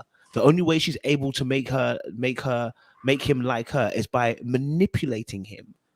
Like, sometimes when we say things, people don't realize the gravity of what you're beginning to infer when you say it, right? And that's what we're talking about with Momine. It's not that she can't tell how she feels. Bebe, you want to tell him that you feel like, he's not giving you attention? We're not arguing about that, right? We can say how he may feel. Like, I don't know if that's the truth or not, but we're not arguing about that. What we're talking about, the fact that you told a man that right in front of his face, like you said, Lola, he's 40 plus, okay, all right, that he's being manipulated. Listen, if you told Cornelius that, I can understand, but you telling Walter, and the interesting thing is, someone could easily describe Momine walking into the room, walking back out, walking back in with two more people as an area of manipulation to try and get Walter to be on side. Right, and then trying to touch him and rub the back of his neck. That someone could say that's manipulation, right? Someone could say that you were trying to manipulate him in that moment to get him away from Sabrina, rather than just saying to him, "Hey, look, Walter, I'd love to spend some time with you." Right? Someone could say that, but we're not saying that because we totally understand that these are all part and parcel of relationships, and we may not agree with the movement, but it's not necessarily manipulation, right? So for her to come out and say that, I think, when you are losing a battle, when you like somebody, it's very, I think it's rarer for me to see women kind of saying that kind of thing when they're losing a battle. You tend to see women do more actions than say something. You tend to see when men are losing battles to women, they tend to say things. Like, we tend to say a whole bunch of things, like, you know what I mean? Maybe not manipulation, but we'll say a whole bunch of things, right? Trying to get you to see what we see. Do you know what I mean? But in that moment, Momine, and that's why I said about that, I felt like there was the daddy issue in that moment, because taking in stock what we saw throughout the whole of the episode, you had time with the piano, you made a song with him, and if you guys don't remember what she said at the very beginning when we were at the piano, she actually set the tone for the whole day. She said, she made a joke. She said, they'll play the piano. She was like, just act right. Yeah, act right for the rest of the day. So, Bebe, you set the tone. How do you know that didn't set him off? How do you know that by you saying that he's like, why are you? He's joking and laughing with you. We all do it at the time. We joke and laugh with the person, but in our head we're like, why are you saying that for? Yeah, that's true. You've got Frank. So I you know what I mean? You got Frank that you're talking to, and yet you're trying to, and that's what you're trying to let her know, Bebe. You've got Frank. I've got Sabrina. Why is it I'm being manipulated, but you are not being manipulated? Right? Frank, who's hypersexual, you've managed to make a connection with somebody who's hypersexual, and you're not even on sex, and you're telling me the audacity to tell me. And that's why we're looking at her going, Momine, I think you're speaking from a place of insecurity right now. You're not feeling secure in the situation, and what you've done is you've kind of lashed out. You're not feeling safe. You're not feeling cared for. You're not feeling significant. You're not feeling loved. You're not feeling cared for. And this is the reaction you've gone into. It's showing a little bit of the emotional immaturity in the space right now, right? That's what we have a problem with, not her expressing her feelings. You should express your feelings, but within reason. And let's not forget, on that occasion at the thing, she said what she said. She told him act right and made a face and got up and walked away. Then when she expressed herself at the poolside, he said, I'm right here trying to work it out with you. She got up and walked away then. So on both occasions, you're being in what many will call childish, because you're not even sitting through the conversation. The first time you could have sat there and said it was just a joke, I was playing around and stuff, but you had walked off after making a face. And then the second time, you sitting here accusing the man of being manipulated by somebody, a whole nother grown human being, being manipulated by it. And then you get up in the moment, he's telling you, I'm sitting here with you trying to work it out. and you get up and just walk away. Yeah. She's not ready for this That's show. That's all. in some regards, that's manipulation too, when you just don't sit and try to have a full conversation with somebody after you brought up the issue. Right. She was trying to have an exit because unfortunately some people kind of get lost with these cameras. Like, so for her, in her mind, it looked like a great exit.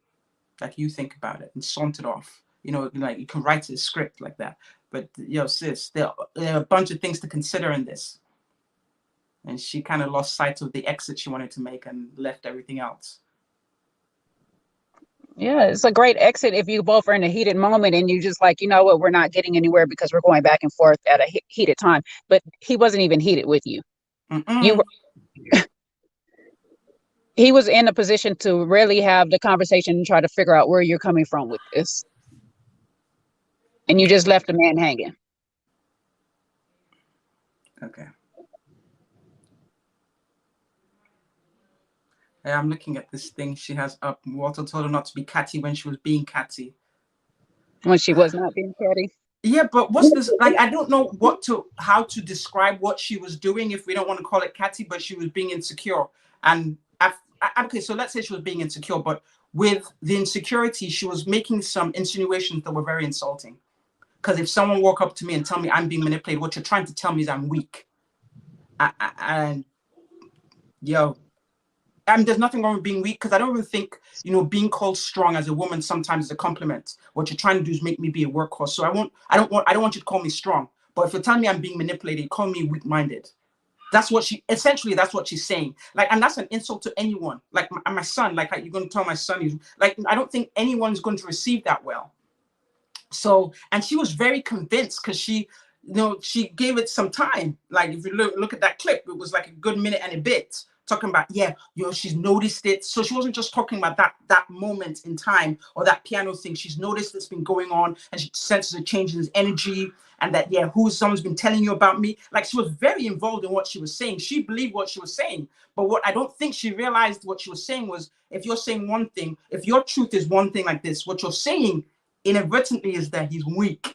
Then why are you talking to a weak man then? Like, that's not a compliment. And there's no other. He took it really well. Let me put it like this. Walter took that exchange really well, because he didn't blow up. He didn't shut her down. He didn't walk off, because I think that's grounds like you walk up to a man and say you're weak. What should he do? Respectfully, just, put on the towel, say, sis, let me talk to you later. And that's the end of the conversation. And he didn't. He was still trying to have a conversation with her. So I think he gave her the benefit of the doubt, because he could see, maybe, I'm guessing, maybe he could see beyond that. He felt that maybe she needed some calming down and was trying to, soothe her. But she wasn't trying to be soothed. So I think Walter handled it pretty well. I think he handled it well. The other aspect between Walter and Mamine is that they really had a conversation. One of the first conversations we saw on the screen is a conversation where she opens up about her father.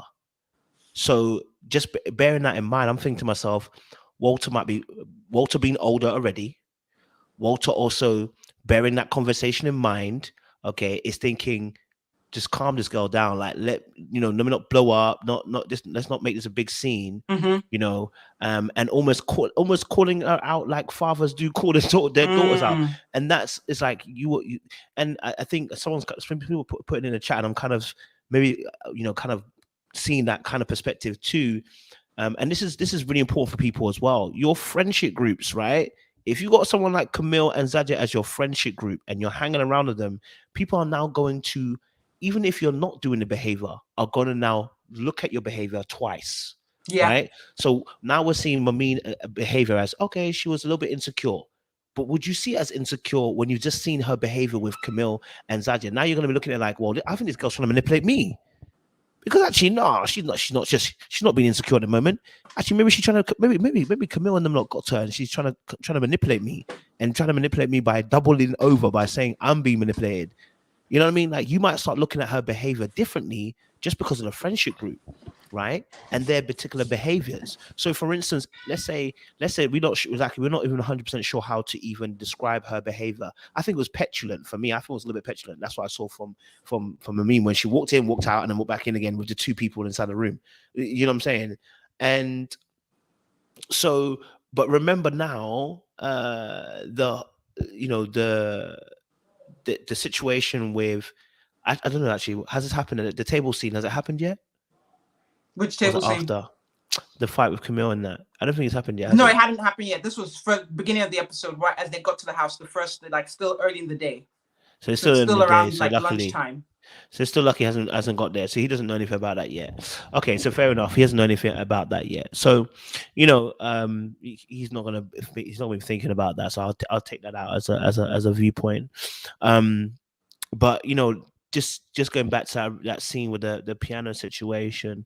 I think for him, I think he's gonna be seeing it in a way that's going to be like, look, you know what? Like, it wasn't a big deal. And I'm not going to lie to you. I would start feeling uncomfortable if I have two love interests.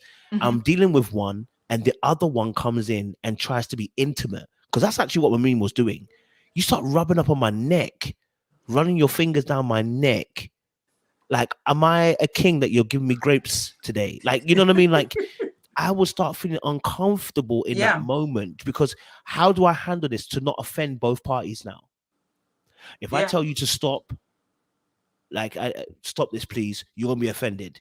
If I don't tell you to stop, my other party here could be offended. Like, he was left in a very difficult position. Listen, I'm always ready to cuss the men for moving mad, but he's now in a difficult position. Like, do you know what I mean? I was already existing in a moment with one person. You come in, and not only are you rubbing my neck, you've brought two people into the room too.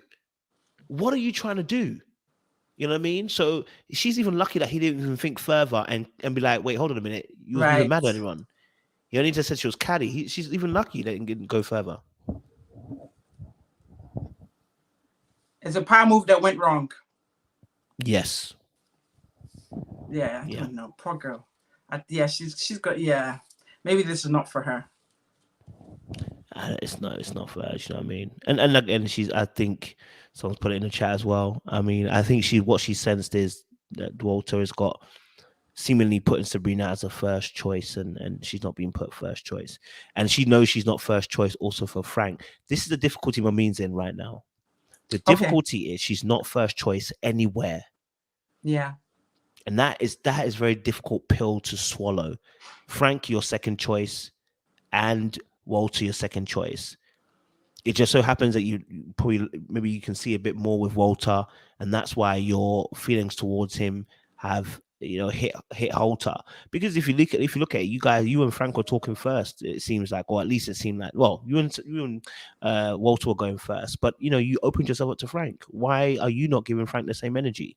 And I think the reason why, again, is maybe the connection that she feels with Walter is a little bit different, and she opened up. And this is the thing, she opened up. She opened up about the father situation. Who knows what else she opened up about?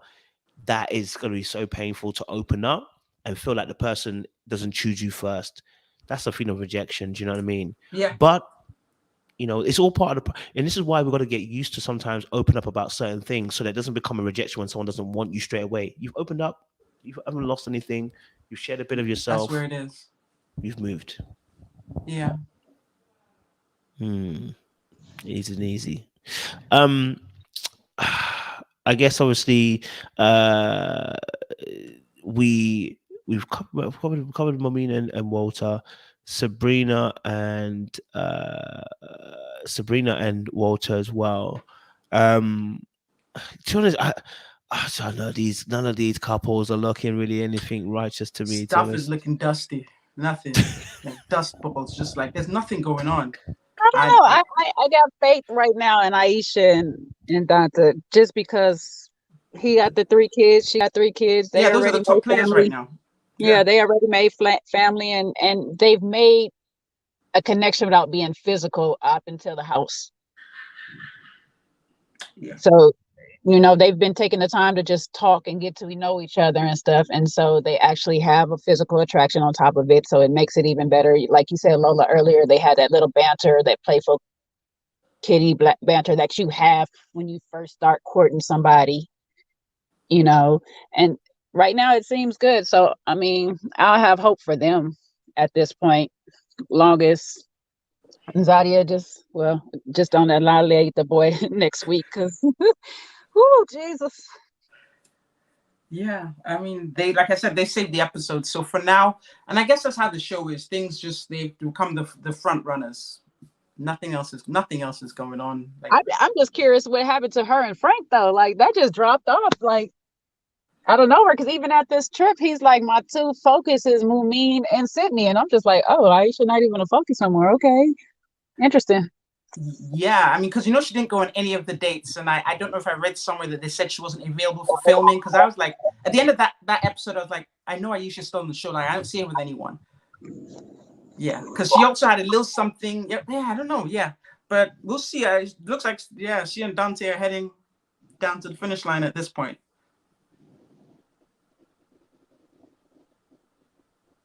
What did you guys think about the ladies' conversation then at the end? Because the ladies will have, and I said this. I think I said this last season and the season before this as well. Why is it when the ladies get into a kerfuffle that we don't explore the conversation more? It's always shut down. Because how things Uncle are Nephew resolved. Tommy is uncomfortable with that. He won't wade through that. He thinks it's trivial, so he shut them down and was done with it. That's, as a man, he's looking at their beef or their contrite as trivial, whereas he feels more comfortable settling with the men because he's a man that they can dive into it and he can go more into detail. Now, if he had Mrs. Nephew Tommy on, then she could have just teased it out. But I think as a man, he was like, oh, yo, female drama, I don't want any, like, that's how he's thinking. Like, it's a problem, but he may have got some more information if he had teased it out, because then he would have understood, like, okay, this is what this lady said at the table. Like, she's mocking us, saying, I'll see you at the reunion. But he didn't even want, or that's what we were shown. I don't know.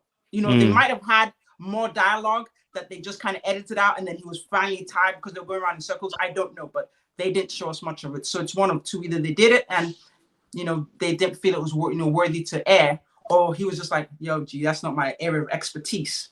I like to chop it up with the guys, but I just like to, set the rules with the women. I don't know. I don't know, but it's true. He didn't, because I feel like if he had heard, I don't know, but I'm assuming if he had heard how it started, he would have seen where Aisha was coming from and understood. Like, because I didn't see him. He would have checked Camille for that kind of language too. Because come on, it's too early for you to be cocky. Like, Camille, sis, like, you could go home next week. In fact, just to teach her a lesson, I would send her home.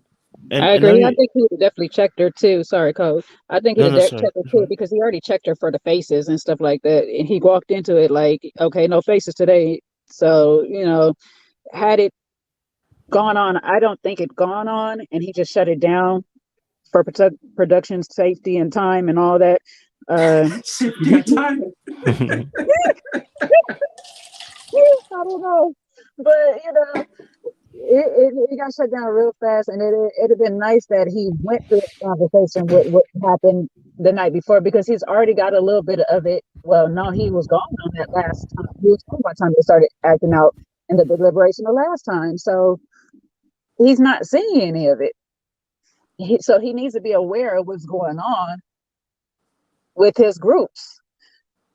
I don't know. I don't know why they're cutting it out. Kojo, to just go somewhere completely different for a second, y'all. Bruh, you looking like ready. Like, your head cut nice. Looking very handsome, sir. You ready for Ghana? Ha! You're going to go and get to Mrs. there. Is that what's Ghana ready for him? Y'all playing fresh. too much. Y'all playing fresh too much. Skin. I know you didn't shape your eyebrows, but everything's coming together, sir. Like, that hairline is crisp. Y'all playing too much. You've probably got the outfits packed. Ask Ghana if they're ready for him. That's what I don't think there is. Look at him. He's gonna be out there ready. dancing Like, too. he's happy, he's smiling, he's fresh. Like, what? Y'all playing too much. Baby. Dancing all over Ghana. I have to explain it. Allow me to vet her at least, please, Kojo. Don't just introduce her. Don't just bring her a family like that. Let me give her clearance. Because you look ready. And then look, the young strapping man, he's got a little bit of stuff in his pockets now. So so he's like a little puppet celebrity figure. Kojo, hey. Come on now. He trying to go to Ghana and get toes. Okay, get toes in. Out here playing fruit. No, Jakes. No. I'm well behaved, guys. I'm well behaved. Still says reform. let me bring someone else on. Someone else also wanted to jump in the conversation. But I mentioned the Tommy thing because we said earlier on in the season where that this show doesn't necessarily need extra spices of drama from production, editing, crap in and crap out, right? This is exactly what I'm talking about. Why, when you have golden content, do you not use the golden content, but you want to engineer the nonsense that we've been seeing this whole season with bad edits, bad storyline telling, and then when you get the golden opportunity, all right, why are you not slipping something into Tommy's ear to say, "Hey, Tommy, have the conversation"? You know what I'm saying? But you know what I mean, like, because this conversation and it happens every season. Every season with the ladies, it happens when they get into a kerfuffle. Tommy goes, "That's not classy," da, da, da. And I'm like, the show hasn't been classy since season 1, bro. I'm not beefing you, Tommy. I'm just, by the way, if you watch this, I ain't beefing you. But the show hasn't been classy since season 1. Okay, right? It's ratchetly ratch right now, brother. Okay, and it has been.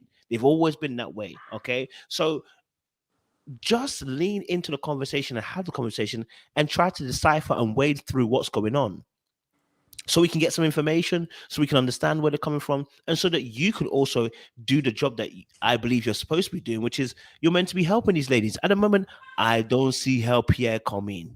I've not seen any help, and it happens every season. So I thought it would be different because they started off with him and the wife, isn't it? Right. Season, right? But she didn't show up this season.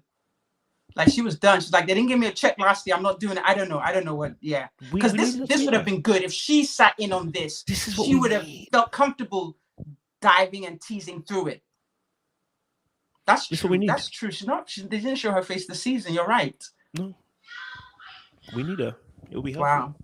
Yeah. I've got someone who also wants to join the conversation. Living Ish? Me and my I killed who was name. Say that again, sir. Ishay, appreciate you. Living Ishay reviews. How you doing, Captain? What's up, Ishay? How y'all doing? All right. Hello. All right.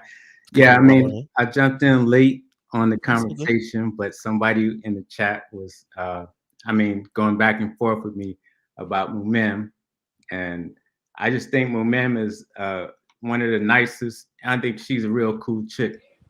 So I see why she's scrambling the way she is, because I don't want to say the colorism thing, but I mean, I live in the area, so I mean, she could be thinking like, this guy's gonna pick the light one.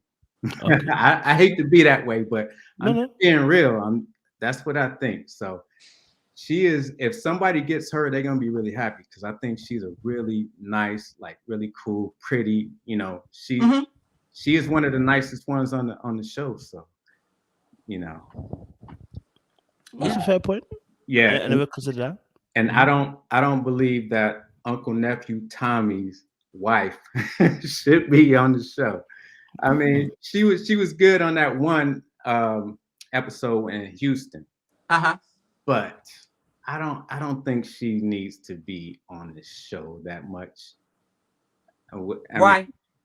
I think Tommy can handle it. I mean, of course, there's some wild cards like Camille.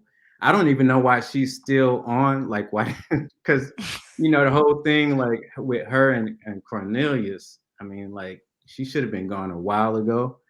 But I don't even know. I didn't see. Well, last night was episode 9, so I don't know if she's went on any other dates that they haven't shown. You know what I'm saying? So I don't know. Like, I just don't believe he needs his wife out there. I think he can mediate everything. He's just letting the women do their thing and the men do their thing. And now we're seeing like the natural order of things. I know men are the hunters, but we're seeing on this show time and time again that the women start pursuing the men because of the competition with everything. When it's competition, the women are going to show up to pursue more. And it seems like the men are just sitting back, letting this stuff happen. But I don't know. The show is kind of going in the natural order of things. That's my opinion. So that's all I want to say on this. No, so you like the way it's going? I like this season, especially like I said, since I'm in the area, like it's very interesting to see. I wasn't in the country when they were filming, but I know all the places they go to. So I'm like, oh man, Do yeah. you know any of the players? I don't know anyone there. I know somebody who knew Tyrone, and I was gonna try to talk to him, but he wasn't that interesting to me to talk to. No, yeah. That's just the way it is. So yeah, that's it. Do you think that, okay, so do you think that the men and women could use some good old coaching here? Like Tommy maybe a little bit too stretched at the moment to be able to do the job, right? To do the job that we need him to do, because every season the women come out and say that the men don't pursue. And I think this is where a good, strong male presence in the male camp, kind of pushing a bit more in terms of the men to start pursuing serious conversations with these women, or at least having some more in-depth conversation with these women to get to know them better, right? And then on the ladies' side, maybe someone reminding the ladies, do not be pursuing these men. Okay, do not be pursuing them. They've got to be chasing you. This is how they should be pursuing you. They should be making the moves, where there's a cohesive effort by both instructors and leaders to be able to create the dynamic that should be happening. Because every season we got the same old thing, man, them not moving. Yeah, because the women do get competitive, but the men also understand the competition too. The women can't go nowhere. Well, you see? Yeah, I see what you're saying. But every time we get a man that does a lot of pursuing, we get Corey, we get Troy. We get, they overdo it. And so that's why I think like this show is kind of like Tommy is kind of laissez-faire. I can't speak French. I'm just saying laissez-faire, however you say that. He's kind of like just kind of not really guiding, but just kind of like out there to be kind of a catch-all, just kind of a little rope to keep everybody sane, but let them do what they do.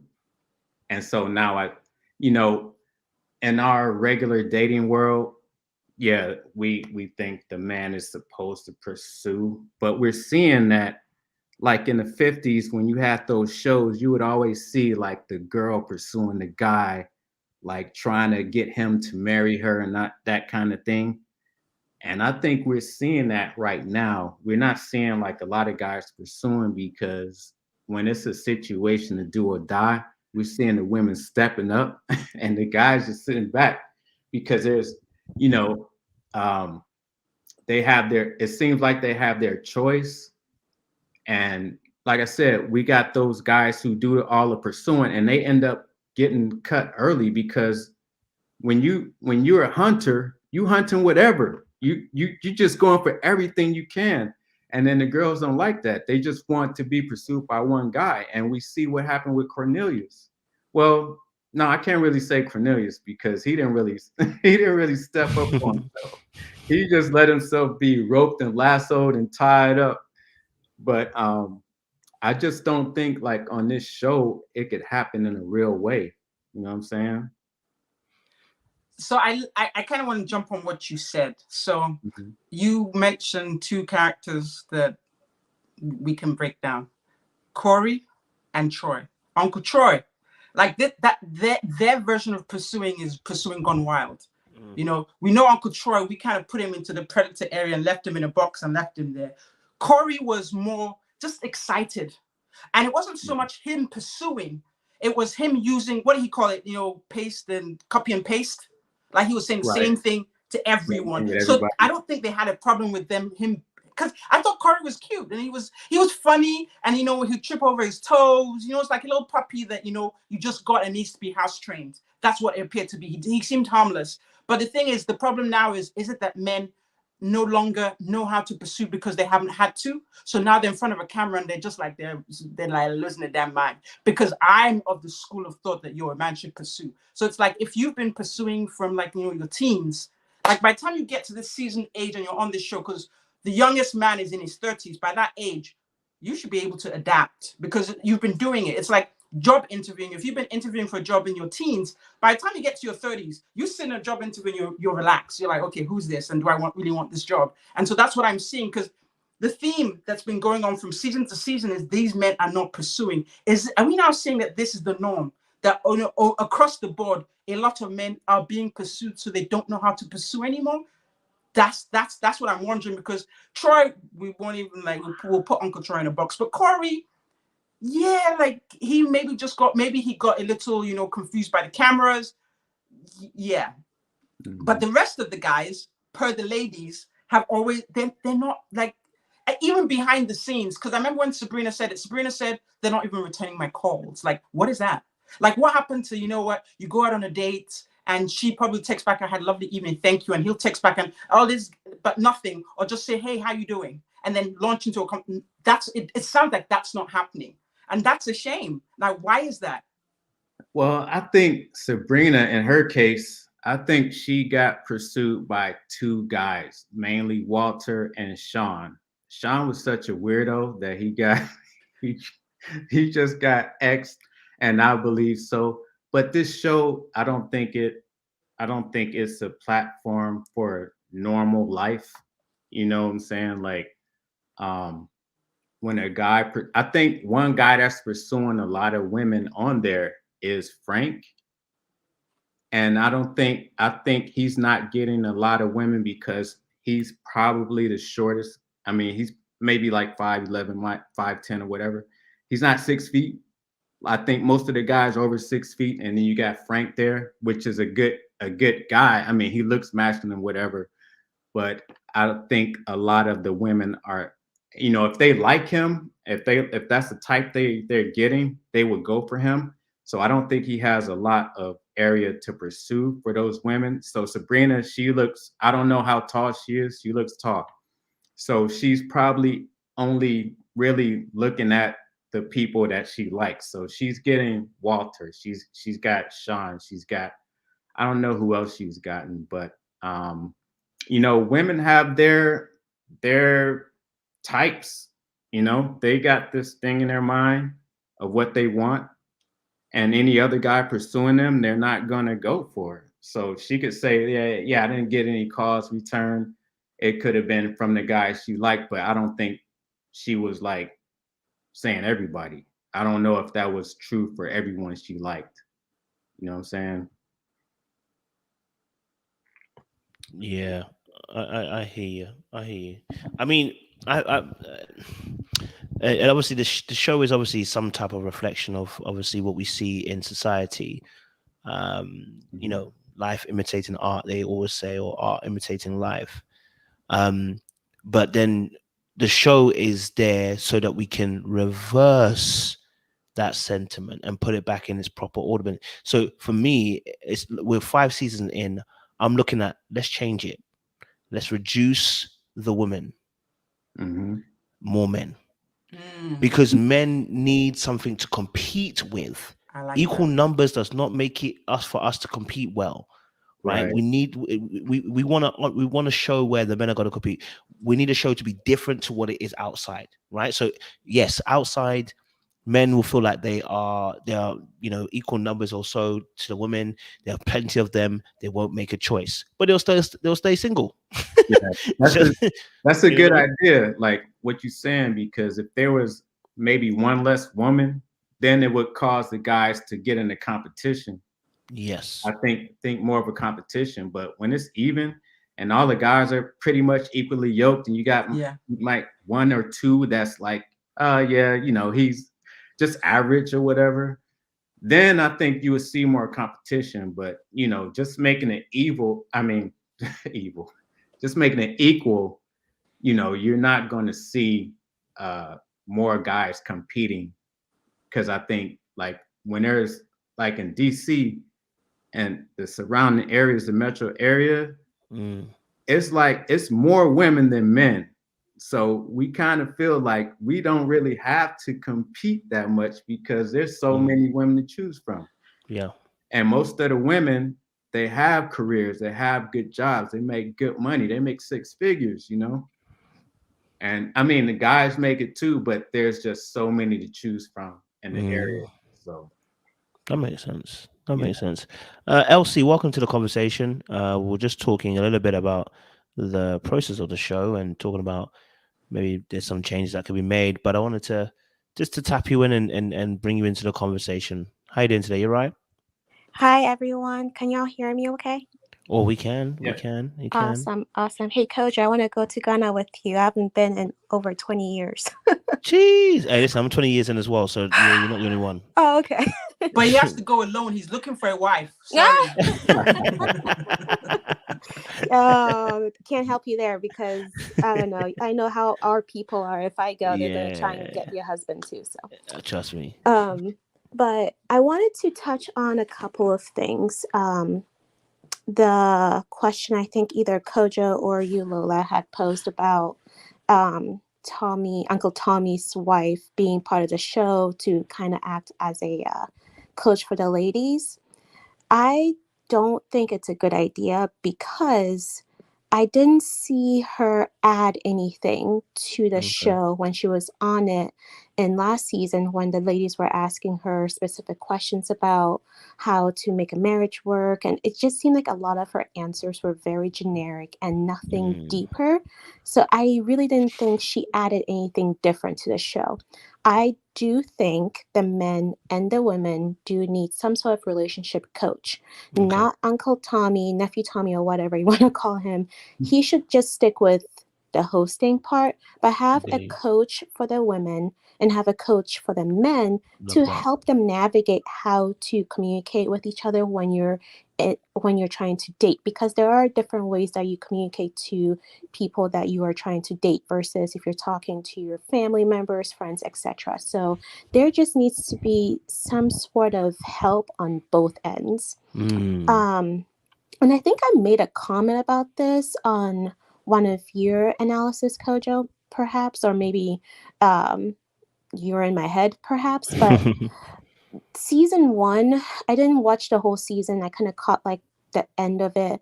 I thought it was kind of absurd how they had 3 men versus several women.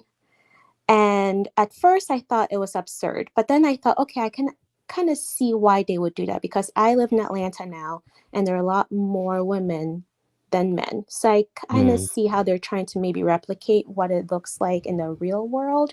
But once you do that, though, you're leaving the men to not compete. So I thought, okay, they were trying to even the playing field of seasons after. Why don't they do something where they have 3 women and several men where they would have to compete? Because like, I forget the guy's name, said, the men are not competing. They're not pursuing.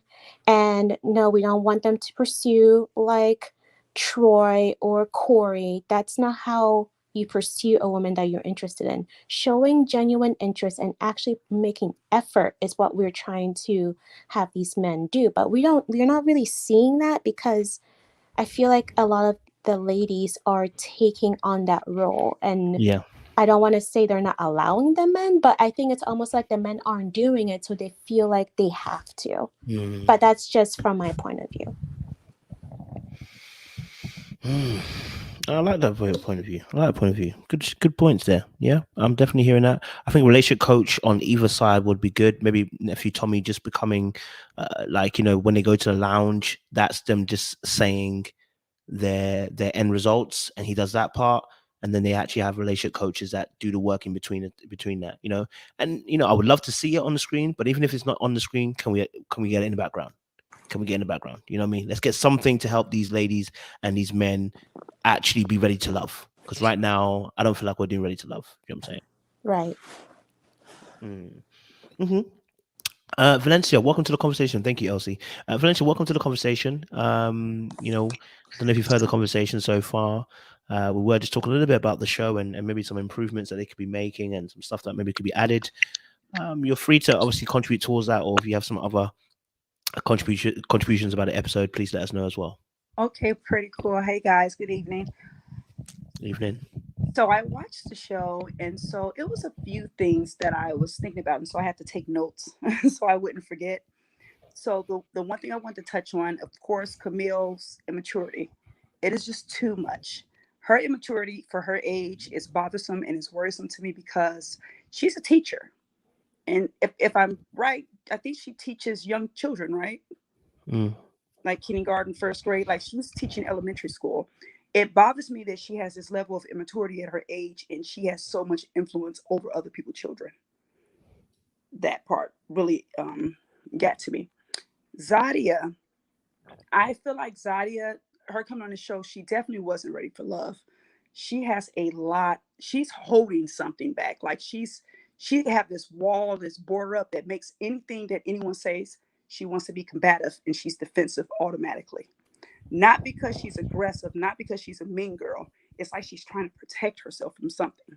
And she just comes across like she's angry in a way that you're gonna hurt me. And so I'm gonna hurt you first. You know, and so that's the one thing about Zadia. She wasn't prepared for a show like this. Mumin, I think she's really barking up the wrong tree with Walter. Walter is too old for her. He will literally run circles around this young girl, and he will leave her damaged if she, you know, continue trying to pursue this man. I don't see anybody else that she could pursue on the show that would be a good fit for her. As well as is she? I think she's intimidated by Sabrina. She's intimidated by Sabrina, not because of how Sabrina looks. It's Sabrina's air of confidence. The way Sabrina moves in her own space, it bothers her. She doesn't look for validation. She's not, because she already has it. And then, you know, touching on Sabrina, when she brought up, it was so funny when she mentioned to Walter that car ride, and she was an entertainer for like a decade. And the way he was like, whoa. And then I was like, that's it. It was like I put my finger on it. I said, I knew it was something about her. It's not that she carries, it's the secretive confidence and knowing how to control a conversation when you want to, that she has. And so that the other men probably don't see it. Walter probably didn't see it. And so that's probably what Momin is also, she's touching on, like she has an influence over you. She's doing this, she's doing that. She has an influence over him, but it's not in a negative way that she's doing it. It's actually really natural. She's not trying to be deceitful. So that's them. What's the new girl name again? The one who said Zadia. I like her. Sydney. I like Sydney. She's kind of funny to me because of her behavior. I don't think she's there for love. I don't think she's there to actually find a real connection. I think she's there for the show and just to win. That's it. She's not there to find a connection. This girl's a party girl. This girl is a competitor. She kind of reminds me of a cheerleader. You know, like I'm going to go for the job because he's what's hot, and who's hot next is who I'm going to go for. That's who she is. And she's hilarious to me.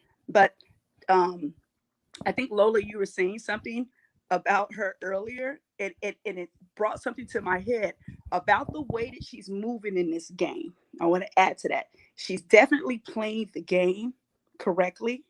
And the reason why she always keep bringing up Frank when she goes into the confession, you know, the around the table, she go, Frank is my number one, Frank, because she knows nobody's checking for Frank. So therefore, those other women feel safe because she's not checking for my man. When actually she is. She's checking for all y'all men. But she's going to tell Frank because she know y'all not. And so I was like, she's literally playing a game. It is crazy to me. She's not going to make a connection. But this season overall for me, it was disappointing because I don't see any real connections being made. I see Cornelia's going to come home to a rabbit cooking in a darn pot or something. Like, Camille is crazy. It's going to be a mess. But that's it. Like, they need to go ahead and move on. Where are they going to next? Yeah, I think that's our disappointment with the show, because typically from the other seasons, we would always be excited, like probably, you know, an episode or two in by a few couples kind of, but yeah, nothing's really bubbling here. Like, It just isn't. And the only person I'm seeing, and I've kind of noticed it as soon as she came in, of course, Sabrina is like, she's got her backup. Frank is her backup under her arm, but she's looking like, who do I want to go to the final with?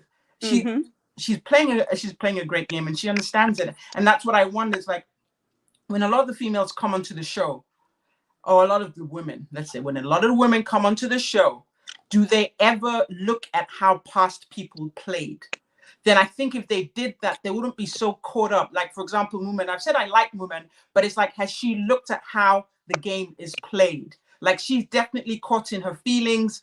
I know she knows she's on a game show, but at the same time, she's kind of lost in the sauce. And I know Kojo made perfect sense when he said part of the pain is that the two men of interest to her, she's the second best for both of them. And that can have a sting to it. So at the same time, if she's emotionally strong or emotionally mature, is she strong enough to still play within those confines of being second best? Because I don't think anybody wants to feel like they're second best. And so she's strong enough to continue playing and playing to win. Does she need to open up her net and actually try and do what Sydney's doing? Sydney has that one, but Sydney has an eye on everyone. Like, okay, Frank is at the top of the food chain right now. She's going for him. That don't mean she won't try and hit on Dante. Or like, who else is like, she's looking and she's keeping an eye on the prize. And so if Moomin was as calculating as that, I think that might help her. Because if you look at Moomin, she's a beautiful woman, but I think what this emphasizes for us right now is that when you're dating, it's not just about how you look and how you dress. You need to have a strategy. I'm saying that also to myself. Yo, you're trying to say you're out there, you need to have a strategy. And I think that's what's going on. We're seeing that. And so this show, it's all orchestrated. It's a fake show, but it does kind of mimic real life. If you're dating today, you need to have a strategy. And I think that's it. And right now, I only see Sydney with a strategy. And she like, unless something crazy happens, she's going to the end. That's she's the only one with the strategy. Now, will she have a love connection? I don't think so. No. But she's going to get to the end. And no, she's like, they're here for their businesses. So she's going to get her business, blasting. That's it. Moomin better call the spirit of Liz to come help her out. That second best. Not the spirit of Liz. Liz was my girl, though. Liz was my girl, but yeah, that little thing kind of, I won't say it broke my heart. I didn't think they were going to get married, but I wanted them to last a teensy bit longer, just a teensy bit. Yeah. Didn't work out. So there's a question, obviously, about the scene with Walter, where he, when Sabrina shared that she was an exotic dancer for 10 years. And Walter was like, it raises a bit of a red flag. So I want to kind of just get you guys' thoughts around that. Does it raise a red flag? Did you see it that way? Can you understand where he's coming from? Is he being too much? What's your kind of thoughts around that particular issue? The irony. That I mean, you over here talking about 50 Shades of Walter. And how you ain't waiting until God knows when to, sow your seeds. So I'm just trying to figure out, why is that a red flag? Unless you dated strippers in the past, that could be the reason why it's a red flag. And you had a toxic relationship with the stripper in the past, or exotic dancer, excuse me, because the PC terms. That's the only way I can see it being a red flag, is that you just had a very bad encounter with one in your past, and so you tread lightly on going down that road again. But that was like 10 years ago that she danced, so I don't see where the issue is. And like Lola said, she's made something else of herself that we wouldn't even know that she'd done it had she not said it. So you have some unresolved issues with exotic dancer in your past, and you might need to get past that, sir. I think it's a double standard, period. Like, dude, like you're for the streets. That's what I'm saying. Like, you feeling some kind of way because she was like, and I'm only talking from my point of view. Clearly, like, I'm just talking from my opinion as a woman. And of course, I do like Sabrina. I like different things about her. I see the strength and everything. But at the same time, if it was a man in the same situation, we wouldn't be judging him. We'd say that he was seasoned and he understood life and blah, blah. He's just being a bit of a hypocrite. And that's normal. I mean, this is what the society we live in. We live by a different standard. Women have different standards. Men have different standards. It's the double standard. It is what that's it. Because he said on one hand, it's no longer taboo. He confessed. He said it. Yeah, it wasn't taboo, but still, it's still a red flag. Why is it a red flag, sir? Did she give you any reason to feel there should be a red flag? You didn't suspect that until she told you, and she just, she kind of told him in a nice way, privately, by themselves, so he's not going to find out. He didn't see any pictures. Nobody whispered to him. She told him. So, sir, why? I mean, you know what? Like you said, Jay, maybe he had some kind of tumble with a stripper back in the day, and she broke his heart. Maybe that's it. But I don't know. I just feel like a lot of men would judge a woman who was a stripper before. That's the truth. That's just it. There's nothing else I can explain to it. In fact, I'd love to hear what the guys want to say about this, because I just feel like it's the guys are just being guys. Yes, sir. Your Ishe reviews. Yeah, you look like you want to jump on this. Nah. Go ahead, sir. I can't believe I'm kind of agreeing with you, because didn't we see like Walter tried to say like, oh, I was a thug. I'm a reformed thug, like in the beginning episodes. And so, if you're a reformed thug, then that means you could look past somebody else's past, because you was trying to get people to get on your side about you being in the streets before. So, if you like, I'm 50. I'm 51. Who, you? Yeah. And I'm gonna be 52 in April. So okay, sir. You must be eating the right food. A lot of juices and water. This is not your daddy's 51. Okay, go ahead. Half genetics and half everything else. But anyway, sorry. But anyway, yeah, I think it is a double standard, because, on one hand, he's trying to like, put it out there that he was this and that. And I mean, you know what? I don't know if you guys talked about his ex that he had on the show, because everybody was giving that woman slack. You know what I'm saying? Like, I understand, all of us have women or somebody in the past that we might, that might not be for everybody. And I'm not saying anything bad about the woman, because she was a nice woman, but she's getting a lot of craziness on on certain blogs and everything. But I'm saying that to say everybody has a path. And at this age, once you get on the show, you got to put all that stuff behind you, because you're on this show for a reason. You're on this show supposedly to find love. So I don't know if they edited out where he meant to say, yeah, she was a stripper, but I'm cool. But if they didn't edit out and he never said that, then the onus is on him to explain that what he said, what was on the screen. So that's the thing, like we can't see what they're keeping out and what they're putting in. But if it's what we saw and he was like that, then yeah, he's 100% wrong. You know what I'm saying? Like, I have a past, you have a past, any woman has a past. I mean, just because you was a stripper, it might have been a situation where you needed and it was easy money or whatever, whatever the reason, it doesn't mean you're that way now.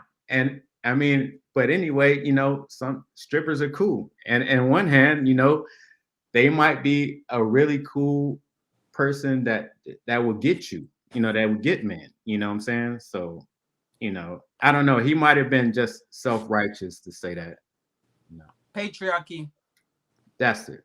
And I can't believe I'm agreeing with you, but yes. You need to keep coming, sir. I gotta agree when it's right. I gotta give you your props when it's right. Yes. I love that. And the ladies are loving you in the chat as well, sir. So there's lots of love hearts and eyes. So they want to know your status. Single, married, taken? I was single until the summer. So I'm kind of in the status right now.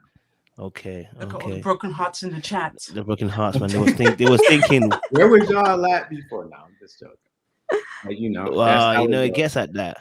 One bus misses and suddenly a whole flood of them come. Okay.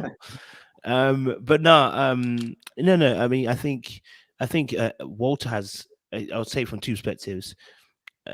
Sabrina shouldn't feel any shame saying her truth. Walter also shouldn't be beaten up for also feeling that he feels to him that's a red flag. As long as he's not saying it's a red flag for everybody, it's just for him, I can rock with that. What I would say is, I think it can be said it's a little bit rich, right? Because you was out here slinging your D2. All right, you done told us about your reform, not just thug. You reformed in the streets, and in the sheets. So, it's wild, and it's a double standard, and it's the connotation of what someone does with sex in terms of sex. Sorry, I say sex, but selling sexiness, salaciousness. Selling their body without necessarily giving it away. How men feel about women.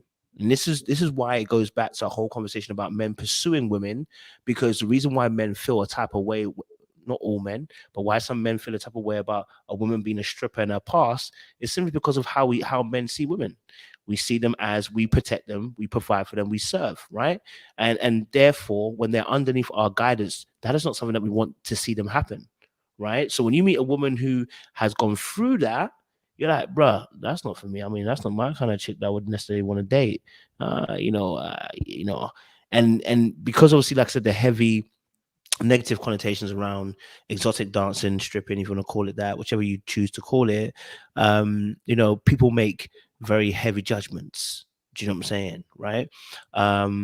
But like I said, it then comes back down to that key crux of things, which is, I think in this situation, I'm looking at what, like, but if you're saying red flag, I'm like, why is it a red flag? Because you got a similar past, like you just weren't on a pole, okay, all right. You was on the road, you know what I mean? Like you had a different platform that you were utilizing. So I for if that's his red flag, I hear it. I would love to know a little bit more in terms of why it's his red flag. Is it just a perception of promiscuity that he may be thinking that would come from that?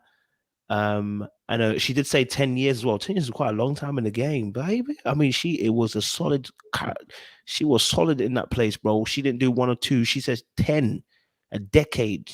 Okay. Oh, that means old girl got hits. Okay, that means old girl's got smooths. No wonder why Mameen thought she was being manipulated, because that means she is solid. To do 10 years means that you are expertise in your craft. You know what you're doing. You know your way around things. Do you know what I'm saying? And you probably are a crowd favorite. Let's keep it a buck, right? Because you're doing it for 10 years. And that's also probably what gives her that extra bit of confidence when she's around people. She knows what she's about. She's confident with her body. You know what I'm saying? So it's never a problem to utilize that in a way that will attract a man or, draw him in. Which is probably why the tattoo stuff that she always does, she'll let you look at a tattoo and you get drawn in, she's comfortable with her body, So I think, I think, he's again, he has every right to feel as he does.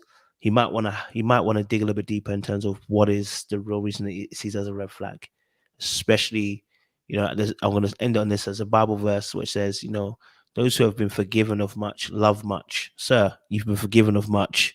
Why is the grace not much? That's what I'm asking. You get me? But again, it is what it is. You know what I'm saying? Kojo, can I say something real quick? You can. Yeah. Yeah. So that Bible verse is basically how I feel about Walter, because if he is this reformed thug, you would think he would extend more grace and not have this as a red flag. I could see someone like Cornelius thinking it was a red flag, but Walter, you have a past too. I mean, yeah, we all have a past, but for him to say that her past is a red flag, seeing how, again, I'm not trying to pass judgment, but there was a little bit of Denise, his ex, was a little questionable. So I don't understand why he's seeing Sabrina's past as a red flag when he's got, I'm sure, skeletons in his closet, Mr. 50 Shades of Light skin. Like, I'm wondering if he is if he's wanting to be the type that has more sexual experience, that he could teach you a few things in the bedroom, like he could possibly with Mumin, versus someone who's as seasoned, maybe more seasoned than him, and maybe he's feeling a little bit like self-conscious or insecure about his abilities, since I know there is a stigma that comes with being a stripper, but we don't know what kind of experience Sabrina had for the 10 years that she was a stripper. So I don't know. Maybe that's where that's coming from for him. That's a red flag, but not necessarily. I don't think he's being honest about what his concerns are. And he just said it's a red flag. And I also want to chime in real quick. Oh, please do. Jump in. Okay, so basically I also danced for like 11 years. Okay.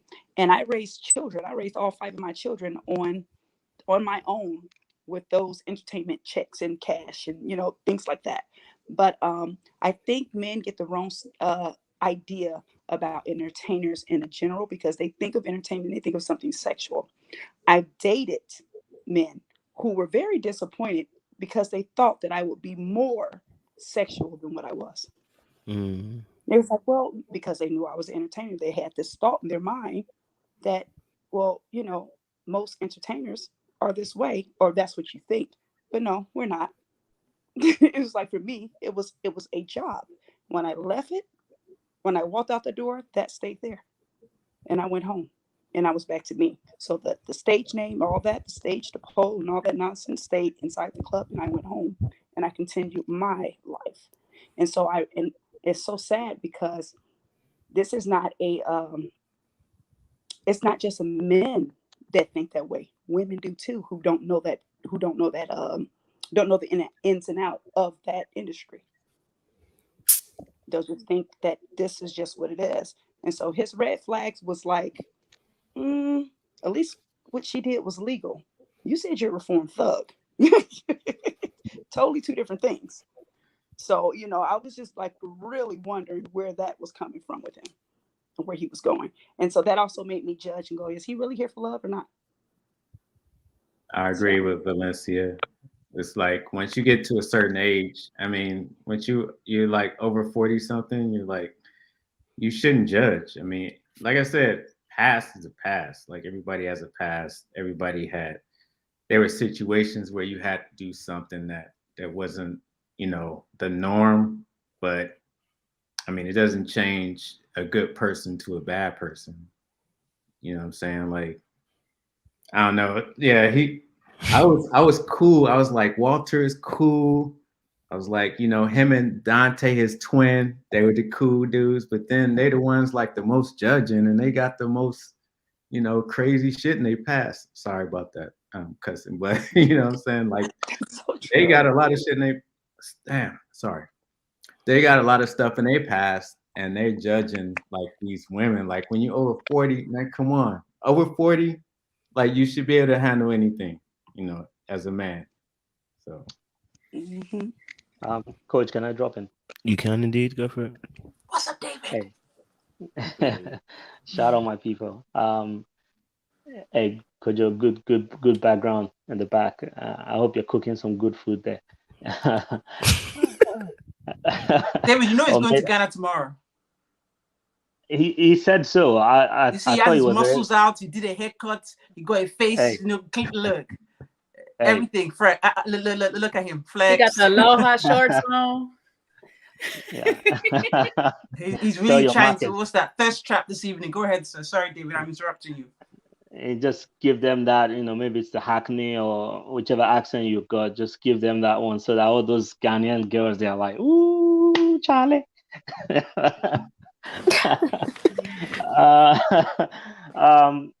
Hey, I don't knock it, please. Sell your market, please. Shout out to my people in the comment section. So I think I agree with what Kojo was saying, and that was actually what I was thinking. I feel like everyone is entitled to their preferences and their choices. When you look at relationships, there are two things that come in: their preferences and their standards. Okay, people confuse them for each other oftentimes, and people are free to have their own preferences.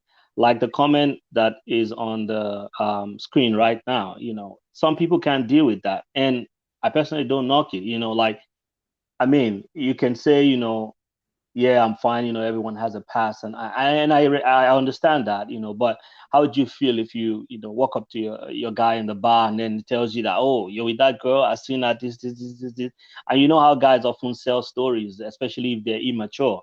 They'll even go into details of things that never even happened just because they want to make the story juicy and whatever. Like, yeah, they actually hired her for a night or something, and all those kind of things. So if you can't handle it, there's no point getting involved with it. It's just like Dante, we can also say the same thing for past. Oh, Dante has a past, he was 18, he didn't know what he was doing, and he popped 3 babies with 3 different ladies. Come on, give him a chance.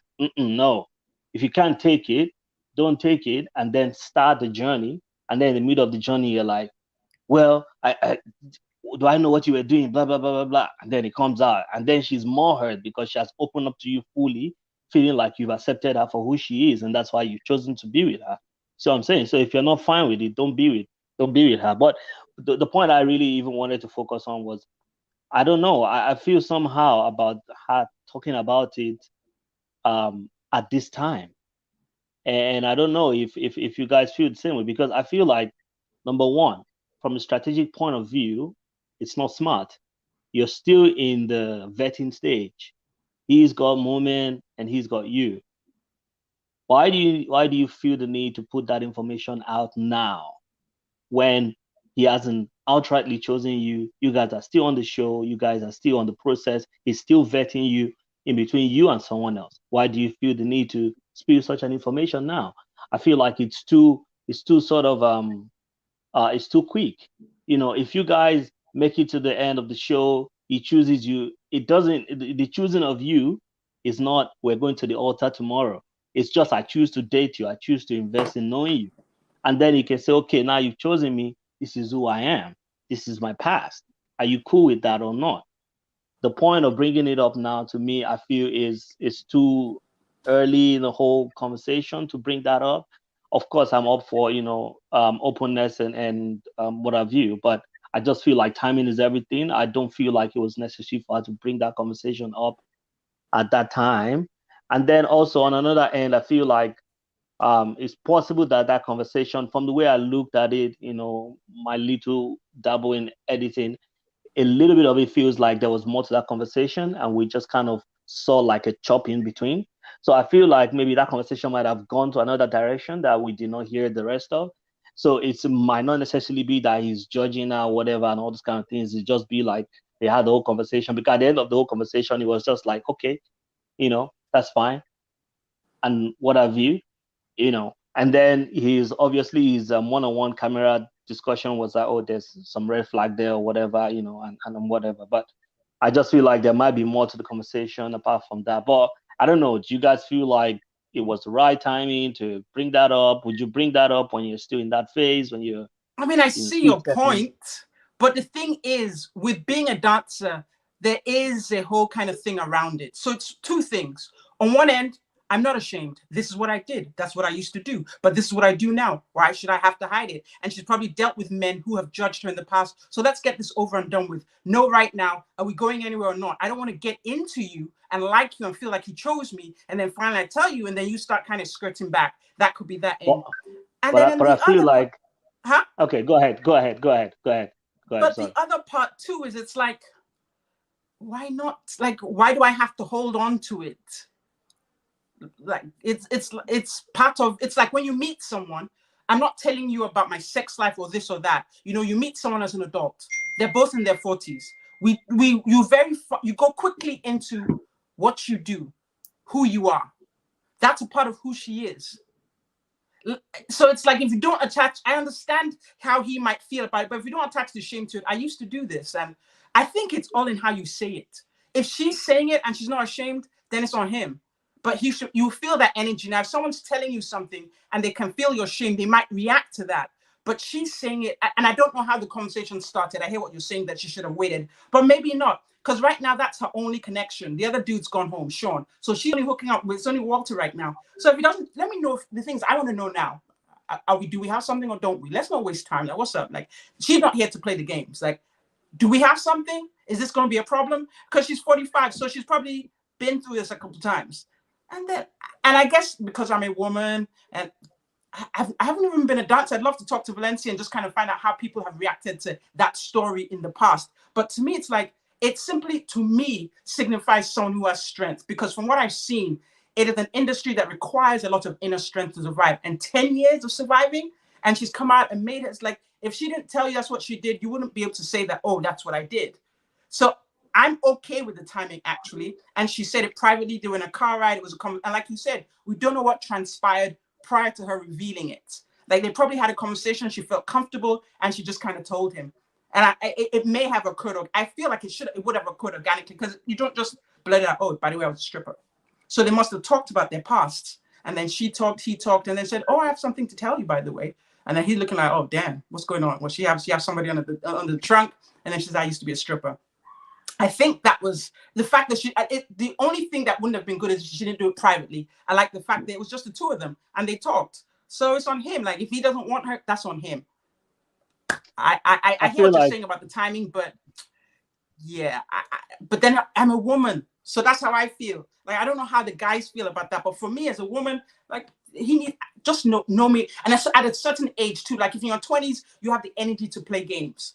30s, 40s, we don't have that kind of energy. Like, are we or aren't we? Like, let's stop wasting time. That's how I feel. Kojo, do you want Valencia to go first, or do you want me to respond? Because I wanted to respond to that. You can respond to that, and then we'll let Valencia kind of chime in as well. Yeah. So I thought about what you said initially, the whole point of her, getting invested and all those things. But to me, the reflection actually was, the first thing that came to my mind was, before you can say that, before you can tell Walter that, you're already invested. I feel like Sabrina is already invested in him. Like you said, he's our only connection. And I feel like that she's basically channeled all her energy to him. So even though she talked to some other guys or whatever, she never told them about that. And I feel like she has been stating it again and again that he is our only connection. So I feel like she's already emotionally invested. So the idea of let me wait, let me say it now before I get invested. No, you're already invested, sister. That's the truth about it. You're already invested in Walter. So the whole idea of saying it now so that I don't get invested is sort of out of the way. And when you're saying, like, personally, from my perspective, I think it's not who she is, it's what she did. I think I feel like they're two different things. This doesn't define me as a person. It might be something I did, like people are saying in the comments, to make ends meet, but it doesn't define me as a person. It's not who I am. So the whole conversation to me is not necessarily about hiding it. You're not hiding it that, this is what I did. It's just a matter of strategic revelation. Exactly. About strategy. Yeah, it's just about strategic revelation, because the point we're making here is, you've said it. You might feel like, okay, this is who I am and this is what I've done and whatever, and I don't have a problem with it. But it's not necessarily about you don't have a problem with it. It's about who you're telling. Do they have a problem with it or not? It's just like love language. Yeah, you're fine with this, but is that what I need as a love language? I need something else. So if you're telling me that in a point when I'm still vetting you out and what have you, and all these kind of things, then you already kind of make a tough situation in a way for yourself in that scenario. She feels like, yes, what I have with Walter is very strong. That's why she's obviously not fazed by Moment, and all the things that Moment's doing. She feels like she has a strong connection with him. And so she feels like there's no need for her to, be worried about it. And so she wanted to let it be known to him, that, hey, this is who I am and what have you. But I just feel like from a guy's point of view, a guy's not going to tell you like, I've done this, I've done this, I've done this and done that. Nah, Walter is a bad guy, or he bad guy in code, you know what I mean? He has records, but he's not going to be playing his stay for her because now he's feeling giddy. Nah. Guys don't move that way until where we get to that point where we've checked in and we said, lockdown, this is it. Then maybe we might start spilling some tea. But no, we're not going to start spilling some tea on the surface of, But like I just said, let's hear from Valencia. I think that will give us some insight as well. Okay, so as far I agree with you about guys not spilling tea. Y'all don't do it because y'all very secretive and y'all very guarded. Um, we don't find out the tea until it trickles out on accident when we start asking the right questions. Y'all don't just offer information. We But time it well. as We time it. time it well. But yeah, as far as Lola, what was your question again when it came to Sabrina? Yeah, I was asking in terms of like in the past, like when you Mhm. have sat with someone and told them this is what I do, like Mhm. what kind of reactions have you gotten, or this is what I did in the past? Have you had men who were just like, okay, next, or men who have been judgmental? Both. And I find out both. I've gotten the ones that say, okay, you know, I understand, you know, we all have a past. And then you got the ones that go, oh, wow. Or they start behaving different. They don't, it's not what they say, it's how they start moving with you. Okay. And so I noticed now Kojo always talk about the alpha, the beta, and the sigma male and things like that. I noticed the fake alphas. The fake alphas, those are the ones that move different. Because now they're worried. Because when they think of entertainers, not only do they think of sexual, they think of hustle. That we're hustlers. Okay. And you go, well, is she gonna hustle me?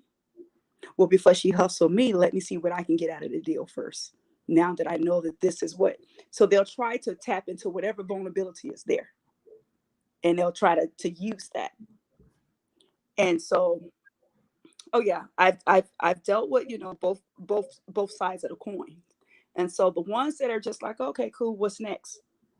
Those are the ones that are more open-minded, that don't judge you, don't have a conception of what they think an entertainer is. And also those are the ones who probably have frequent places like that, you know, in an adult industry atmosphere, and knows the difference between a stripper and an entertainer.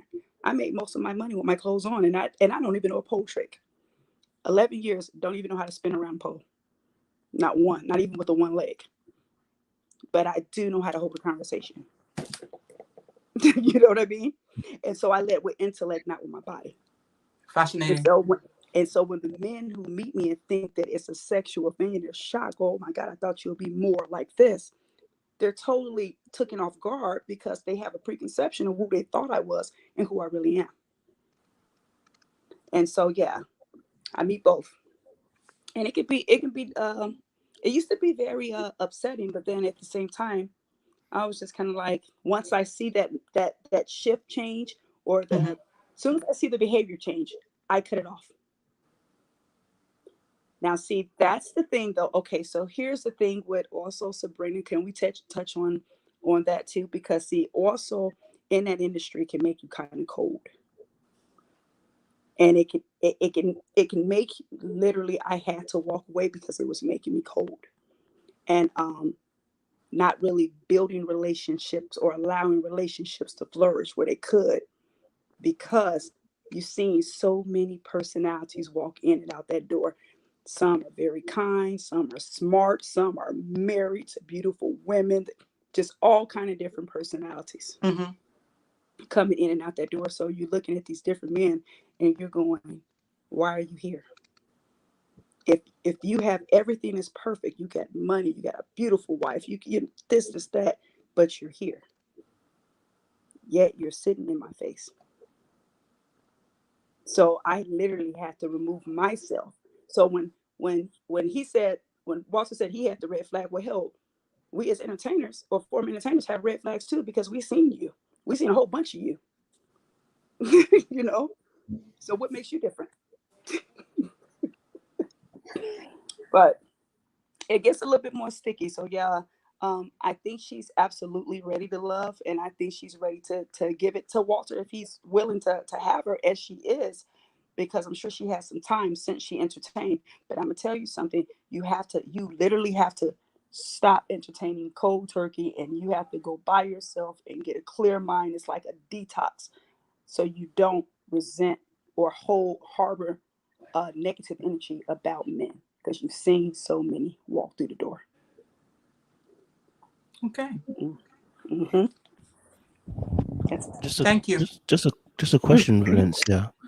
I wanted to find out. So, how did you gauge when to release such information to somebody? Let's say a man was showing interest.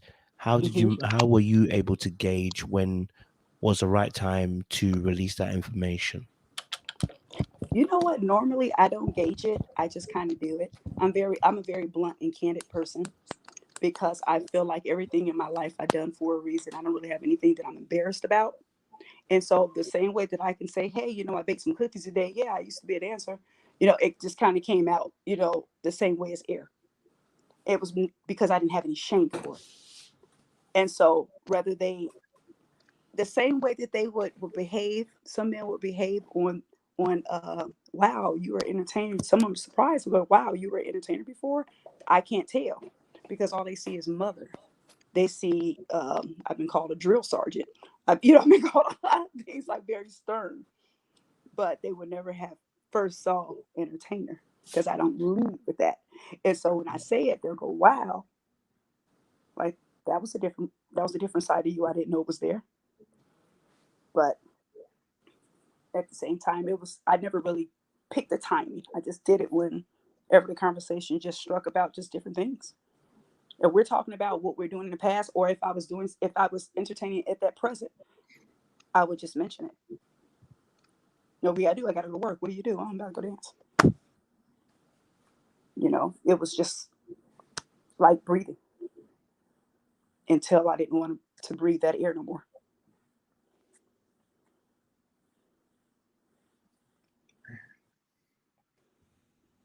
Did that answer you, Koja? Yeah, thank you very much, Valencia. Appreciate that. And I want to say, so the thing is like, how many women who are not dancing have hundreds of bodies? Just because you dance don't mean that you're doing other things. Like I said, at a certain age, like you can forgive some stuff. But the thing is, see, I have two things. So Sabrina, I remember her saying at that date with the ex, she was like, I don't care about, I'm secure, and me and Walter, he knows that he's coming, that we're going home together or something like that. So I'm like, that led me to believe like they already got it in or something. Like, we don't know who on these shows are getting it in, but we do.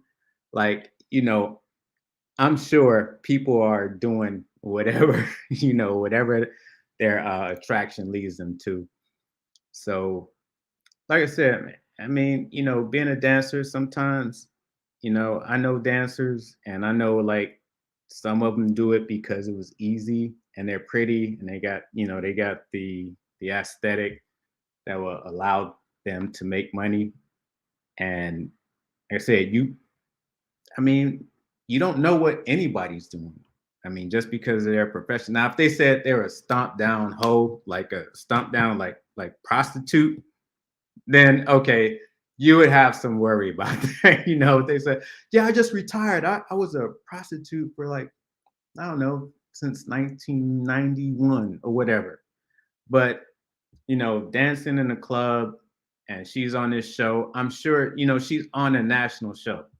So she knows that, people are going to come out, somebody's going to come out and expose her or whatever. Nobody has such far, but, maybe I'm more of a forgiving person at my, at my age right now. So, it's just like, I don't know. I just don't think that's a deal breaker, especially for this guy who is a so-called ex-thug in the streets or whatever. Like, that's the whole thing. Like, once you claim yourself to be that, then I expect you to be all aspects of the street, to be understanding of every street aspect. Don't say you're street and then want to say, oh, that's a red flag because she was a dancer. So just say you were light skinned, whatever, you're not in the street. You're not this person that's going to judge. You know what I'm saying? Like, you don't know what and I just saw something with Sydney, like she's a damn IG model. You know, she does stuff on IG. We don't know what the hell she's doing. You know, we don't know what she's doing. But I understand it is a red flag for a lot of people, especially somebody who may be from the, you know, a little you know, conservative, you know, a little bit, you know, religious aspect. You might not want to deal with that type of person. But for me, the minute you tell me that you're from the streets at one time, then I expect you to just be a regular person and just, you know, just look past whatever, because that means you're a forgiving person.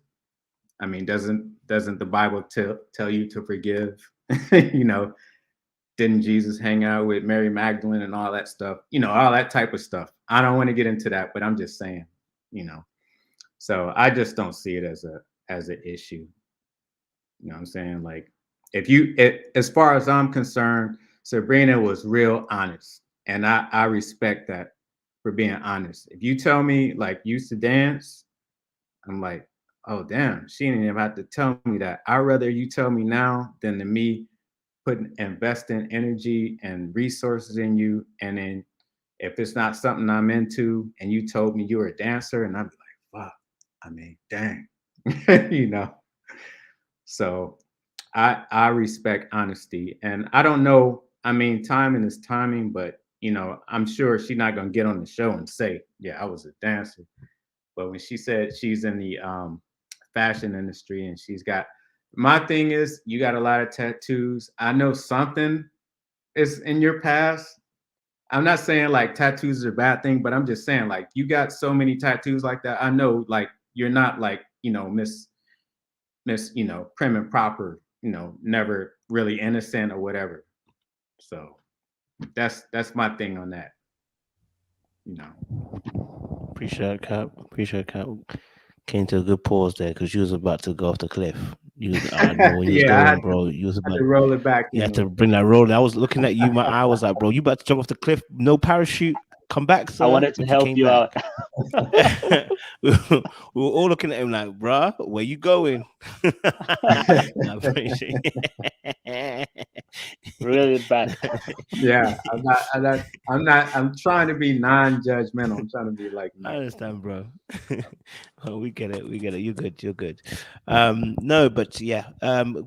Again, Valencia, thank you so much for even sharing that as well. It's good insight as well, and good to have that kind of different perspective as well. So we appreciate you sharing that and your truth as well. I don't know if there's any more parts. Yeah, go for it, Jay. Wilson Jay. Oh no! By the way, I only have 2 tattoos and they're very small. I was almost tempted to ask what the tattoos were, and I stopped myself. My family. I have some too. I have a few tattoos too. Wow.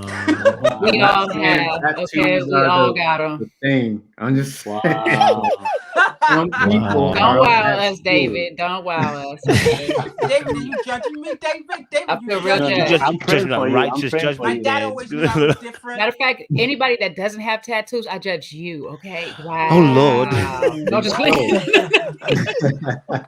I just want to have one on my neck. I've heard men like say that. Like, I'm like, why are you, just because somebody likes body art, why are you judging? So I'm just trying to speak for like different aspects. Lola, what's your tattoo? What does it say? It's a symbol for freedom. Okay. I don't like to be boxed in. I'm a free spirit. I hear that. I recognize it. Valencia, Valencia, you said you had 2. What was the 2? I have my family tree tattooed on my back with all my children's names. And then I have a small unicorn on my leg. Okay. All right. Cool. That I got when I was 17. Calm. Hey, listen. I hear that. Jay.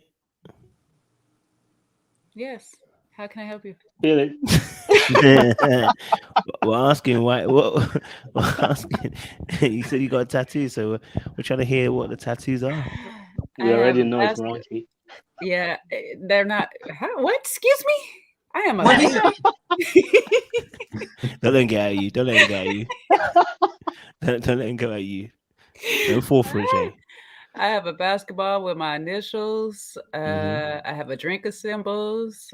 I have a loom. I have. Okay, go sister. She's and. I Can have we add piercings initials too? with me and my sisters and the Leo symbol because we're all Leos. That's also in the shape of my daughter's initials. I also have my name in Arabic. I have yin yang, a symbolized yin yang that I made up myself. But see, all my tattoos I pretty much drawn myself, except for my Drika symbols because they're actual symbols. And I have a fleur de lis for New Orleans.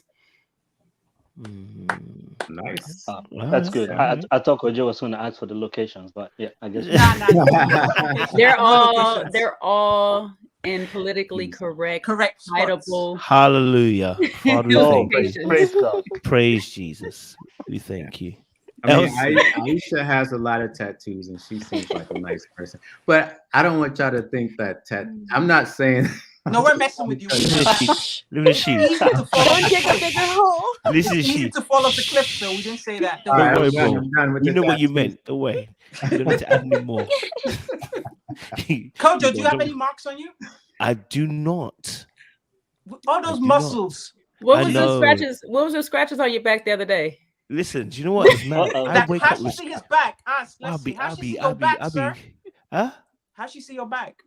Do you know what? Do you know what was mad? You know what was mad about that situation is that when I had a girlfriend at the time, I used to get these scratches on my back and I never knew where they were coming from. I really thought I was fighting demons in the spirit. I really did. Scratches on your back and you don't know where they came from. Because as a I wasn't feeling villain, it. That's what you're selling to us? I wasn't feeling it. I wasn't feeling it. So I thought I was being attacked in the night time. Honestly, I was doing shadida, but I was doing tongues because I thought I was under attack. After you were doing tongues. Anyway, so Elsie. Yes. Get him, Lola. Elsie, where are your tattoos, please? No, not where. What are your tattoos? You guys got me confused. He's confused. So all of my tattoos are hidden as well.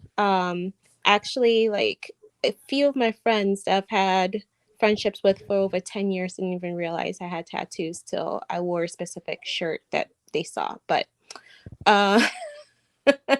one of my tattoos is a memorial for my half sister when my other sister and I were working on our visas to make it to America. She joined us, and unfortunately, she contracted HIV and passed away in I'm sorry to hear that. 2001.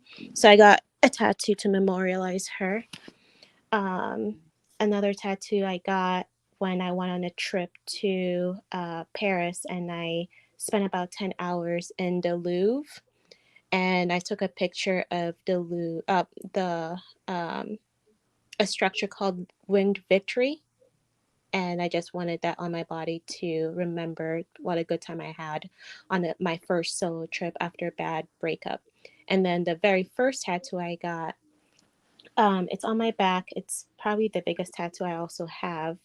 And it's hard to explain, but it's basically a reminder to myself to be who I am, no matter how much people try to take advantage of me. So that's the best way I can explain it without going into too much detail, because it's a huge tattoo that has a lot of specific meaning behind a lot of the pieces that's in it. So Appreciate it. Thank you for sharing that, Elsie. Appreciate it. Yes, guys, we're moving on to the last part of our conversation now. They showed previews for next week.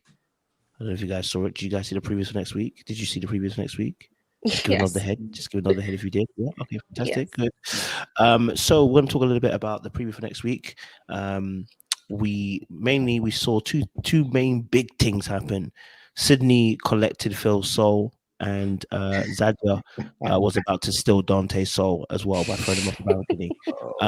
So I want to kind of get you guys' thoughts on next week's previews that we kind of see as well. Just DeAndre, welcome to the conversation. Oh, thank you for having me. how's everybody doing this evening or morning or afternoon, wherever you are? Um, it's the afternoon for me. So, Blessings. um, so I was listening to what y'all were saying. I'm in the industry, in the entertainment industry, but I'm on the other side of it. Other So, side. yeah. So what I mean by the other side of it is there's like the young lady was talking um, earlier about like dancing, and there's levels to it, right? There's different how it's broken up.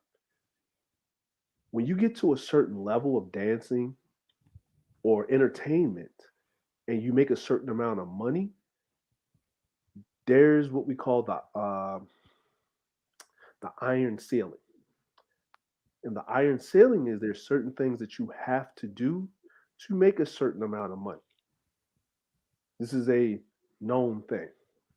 So when we're talking about once you get into 10K, 15K, you're getting flown out, you're going places, you're getting these handbags or things that cost a lot of money. There's certain favors that you're going to have to do with certain people, man or women, doesn't matter, private parties, certain things that go on that you're not forced to do. No one's forcing you in a lot of these occasions. You have to sign NDAs, you have to surrender your cell phone, and you can't say certain things. It's like a secret society type of deal that's going on. Mm. Now, people that are in the industry, they know this happens. So, a lot of times, especially if you have someone that's on a show that's nationally televised, they are moving out of that form of the industry to another side of the industry, to the acting part of the industry. We all heard about the Harvey Weinstein thing with the casting Mm. couch. So if the actresses are doing that at that level before they could even get to Harvey, what did they do before that part? See, Harvey's the top dog. So you got to get there, right? Now, when you're talking about lower level, where you go to a club, you do a private party, you're not getting paid as much, right? Like I'm talking about below the 10K margin. Yeah, you don't got to do that. Like you can do whatever you're doing, you're just dancing, you go about your business, right? The most known Instagram models, a lot of guys didn't know that they're flying overseas to Dubai and the things that they do, that they have to get done to them to get paid a lot of money. So I think she told it up front because someone's going to recognize her. And if she tells him this, and if he came from the streets, okay, that's Mm. fine. But there is, how should I say, there is a code. There's certain codes on certain people regardless. I don't judge people because I came from the streets. So I'm with the brother that says don't judge people because you come from the Mm. streets and stuff like that. But if I came from the streets and I know what I had to do as a man on this side of it to get here at this point, and you're saying that you're dancing, and I know that what you had to do to get to this point where we're meeting in the middle, right here, where we're crossing these lines, I know what you had to do to get here because I know what I had to do to get here, and I saw what most people do at this level to get here on your side of the game. And you can't be here with me on that side of the fence while we're looking at each other from that cloth if you didn't do certain things. So she told him this is what I did. It's code. It's code word for I was a dancer, but if I'm at this level, you know everything else that came with it for me to get to this level. Mm. Yeah. Mm. Hey, listen. I appreciate you sharing that insight. I got questions now. Listen, before I get into my red, I got questions. You said you're on the other side. What? I just want to make sure I clarify without obviously blowing up your spot. No, that's What do you fine. mean by being on the other side? What does that mean? Like I work with big name artists like Jay-Z and Rihanna and did tours and stuff like that where they coming over, did like festivals and things of that nature, hosted private parties, you know, and you're dealing with people that have real influence, like not the ones that you see on TV. Like people don't realize that the entertainers actually work for other people. Like if I'm a promoter, people think this. If I throw, like, give you a perfect example, Travis Scott, right? Travis Scott concert, but Travis Scott actually is an employee of Live Nation. It's not the other way around, right? So if I book an artist, the artist works for me, not the other way around. Okay. Yeah. So and then there's a lot of protocol if it's done professionally. Like if it's really done professionally. And the after parties. Another example is remember Cat Williams did that stand up and he was talking about how he was in a party and he was looking in the room, but he didn't say anything. Then you started seeing Cat Williams get blackballed after that. Now you can just you put those together and then that's what you're talking about. So when I'm on when you say the other side of the game is you're not a dancer at that level unless you go through a handler, right? Or someone that can guarantee your safety. So and then the person that's acquiring the services, they go through a safety.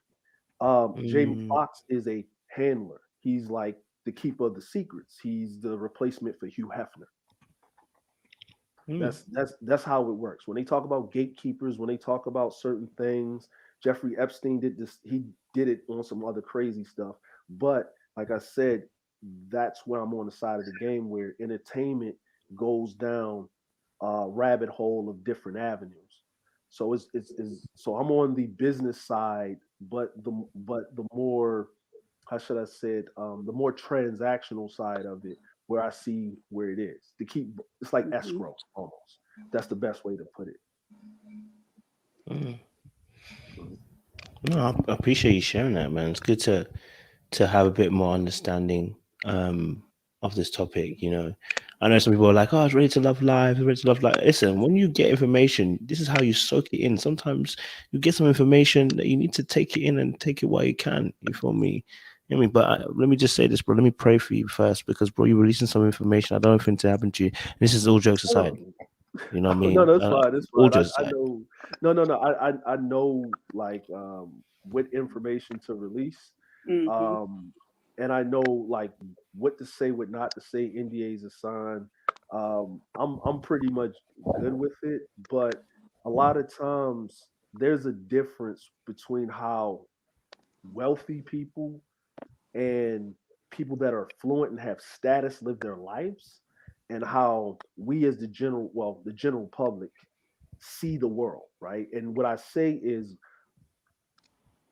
morality, right? Your concept of morality, right? There's a difference between a code and morality.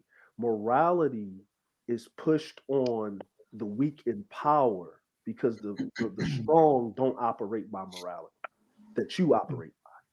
They make the rules, they don't follow them. And then whenever the rules are actually being followed for someone in power, it's a power move. It's them going through points of power because they need to get you out of there for a certain reason, because they just lost a political fight that you have no idea. You're just looking at the effects of those, and you'll forget about it in a month or two because they control the subversion machine, which is the media.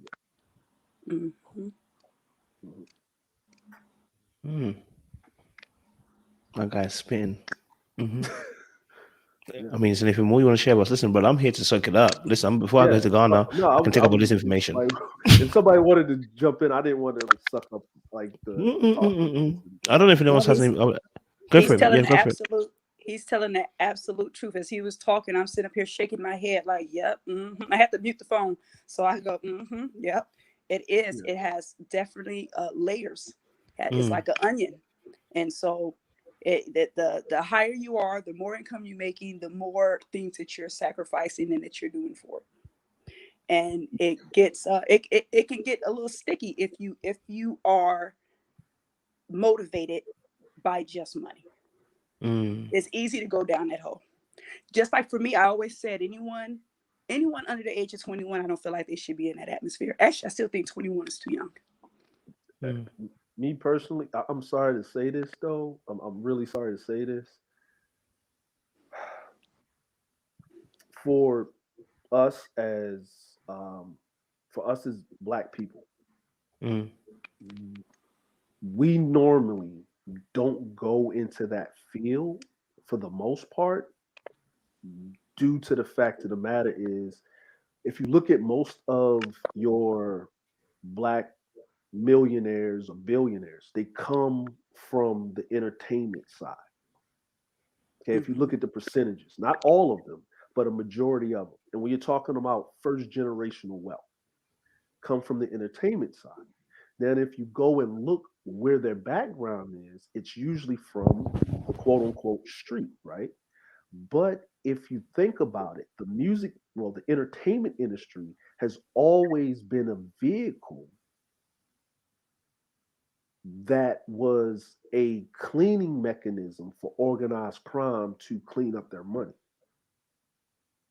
So it's always going to have that crime element to it. It's always going to have that dark side to it, because where are most of your strip clubs, your casinos? Where does most of the people that work in those come from? Not to say these people aren't hardworking and good people, but they come from those lower vestiges of society.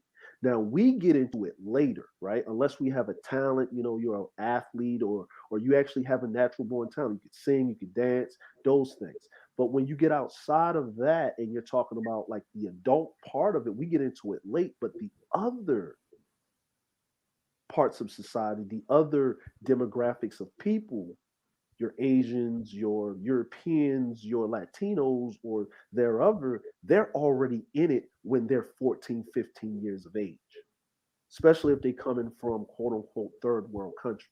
They're already being groomed for it. Like if like people don't know, like most of the models come from Eastern Europe.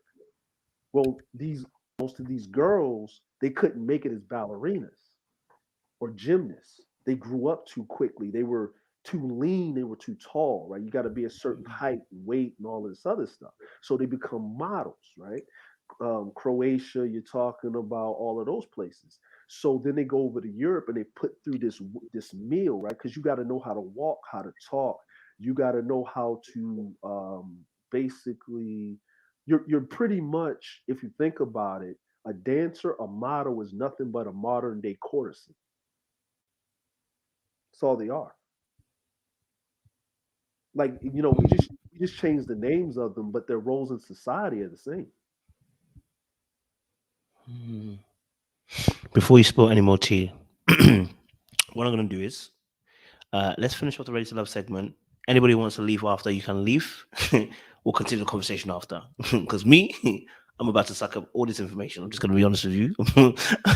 But let me finish off the Ready to Love stuff first. We'll wrap it up. And then obviously, if anyone wants to leave, they can leave, and then we can continue the conversation. Hopefully, they're gonna shut my YouTube down by you telling these truths. But I'm kidding. But the final scene. Thank you very much, just DeAndre. Like I said, we'll come back to you at the end. No trust me. And Valencia as well. Thank you as well for sharing around this topic as well. The final scene we saw on the show, Ready to Love, was we saw Zadia. And we saw Zadia, and we also saw Phil in the situation. Phil was kissing Sydney, or Sydney was kissing Zadia. Sydney was kissing Phil, and Phil was kissing Sydney. And then we saw Zadia get in the face of Dante. So I want to get you guys' thoughts on that next week's scene, and get you guys kind of opinions on what we saw for next week potentially as well. Let me go to my brother David. I know he'll start us right. What you saying, David? Well, Moment is very interesting to me, because Moment was saying to Frank that you're the one I like, and blah blah blah, and I want to park my bus here and all those kind of things. I'm like, wait, are you now Polygon Social of Manchester United, who's driving a bus, or which bus are we talking about here? I don't know. Well, only football fans will understand. But it's just interesting to me. And I think what's happening is I know I joined late, but I think that what's happening is what happened to her in this episode with Walter, where she felt like you can feel the energy that Sabrina's got the upper hand. And that's why she was trying to push Brother Walter to make her feel like he has some light at the end of the tunnel, and kind of give her that green light, like, you know what, you're still in the running, you're still in the running. But she can see that the direction is mostly tilted towards Walter, towards Sabrina. So I think now she's seen that, you know what, it looks like I go carry last, like Nigerians used to say. So she's like, I don't want to carry last, so I need to diversify my energy to someone else. So she's now trying to shift her focus to Brother Frank and see maybe she can tap into that, even though you can already tell that they are not equally yoked, because the brother wants to be popping it and locking it down, and she wants to, put it under maximum security, So I think she's just trying to save her face and stay in the show, which is obviously, to me, a wrong thing to do. And I think this is why I always have a problem with the concept of the show, which is people now focus more on not being ready to love, but being more about, I want to be there at the end so that I can be part of the couples that made it, which is, to me, it's just like a waste of time. You might as well just stay outside of the show and just do whatever.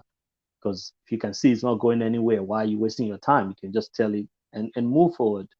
It just shows desperation and the need to be chosen, or the need to in quote, find someone. And then the whole kissing of Phil with Sydney, when Araba was saying on the live that she felt like Phil was playing the field and, being the good guy and being the play along with everybody so I can, whatever. I kind of agreed with her, but like the guys are saying on that live, they wanted to see more evidence. And I feel like that's what I'm kind of seeing, because just like most previous episodes, anyone who's really kind of invested, and I think that's one thing I can give the show a little bit of props for. In this episode, Tommy was saying, this is the time for you guys to begin to mark out who it is you want, know who it is you want, and focus on that energy. It's okay doing all the games and let me be safe and let me be whatever right from the beginning. But when you get to this point, you've had enough time to survey all the ladies. You've had enough time to have enough dates. Because if you have not had enough dates, you'd have been off the show, like some brothers at the beginning. So the whole concept of the show is, at the beginning, try to meet as many people, try to, interact, so you can sift out those who you don't want and be able to now focus. But if at this point of the show you're kissing Sydney and doing all these things, I feel like you're not really kind of invested in Shiloh, or you just want to, in quote, eat your cake and have it. Because right from the whole Sydney thing, we can see that Sydney was fascinated by Theo, because she was like, I was at the pool and I saw this guy sitting there and, whatever. And I'm like, I want to go after that guy. I want to whatever. So it was kind of more like a fascination thing. She's kind of got like Frank kind of locked down. Like Frank, she's got his attention. So she's like, this dude over here that all the ladies are on and he's having 3 dates. I want to, I want to explore my feminine energy to attract such a hot cake guy. So she's like, you know what? I want to lock him down as well. And Phil is kind of playing into it, him obliging her to that date in the gym. I felt like, okay, fine, respectable thing to do. It's okay. But now, bro, you're now chopping lips on stage. Like, no, don't be chopping lips when you are saying your investment is towards Shiloh. Because in the same preview, we're seeing that Shiloh is saying, no, she's kind of a bit scared to put all her chips in the table like that, when she feels like it's not solid, because he is kind of playing everywhere. And he's now saying, hey, he's getting tense here, because he doesn't want to take a side and stake his claim to somebody. So I think that whole thing kind of played towards what Araba was saying the other day, that Phil is playing the game, which, like I said, is okay from the beginning. But at this point, you want to start marking your territory, focusing on who you want, and trying to start building it out and having those serious conversations and things like that. And lastly, with Zadia, unfortunately, A few days ago, I was reading a survey which was done by some people, and they interviewed some black men, and they were just asking them questions about, why do you think, like, some black guys don't date black women, and what and all those kind of things. And some of those guys from that survey, don't throw shots at me in the comment. I'm just telling you about the survey, okay? But the people in the survey, as Nigerians, we need to give disclaimer, because people always like to throw shots at us. They don't talk about those of us in the military who are making weapons for the U.S. Army, but they talk about those who are doing Yahoo. So let me quickly cover my ash or cover my back before they throw stones at me.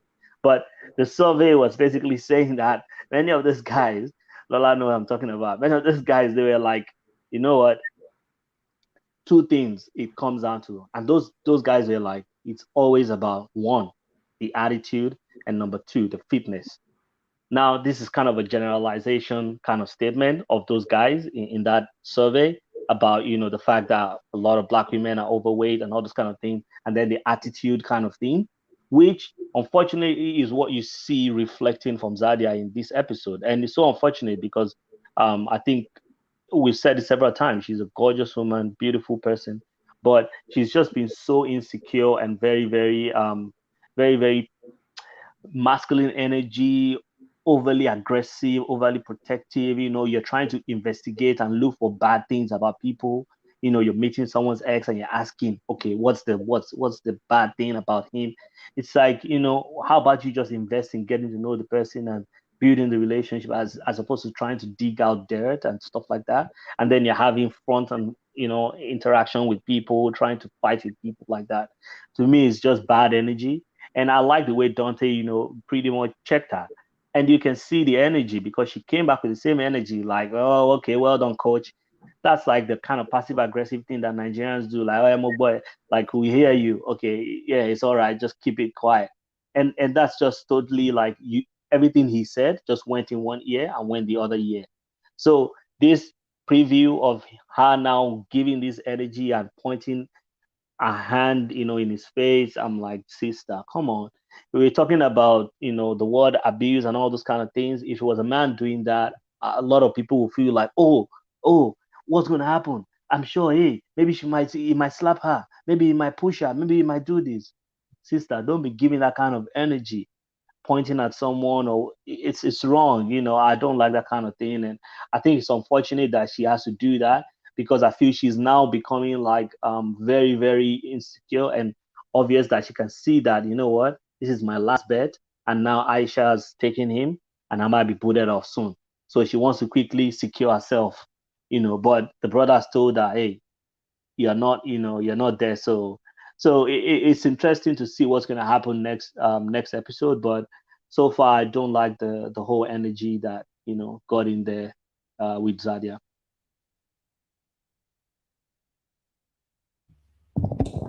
Cheers, David. Thank you very much. Appreciate that, Captain. Who wants to go next? Who's feeling lucky? Who wants to step up to the plate?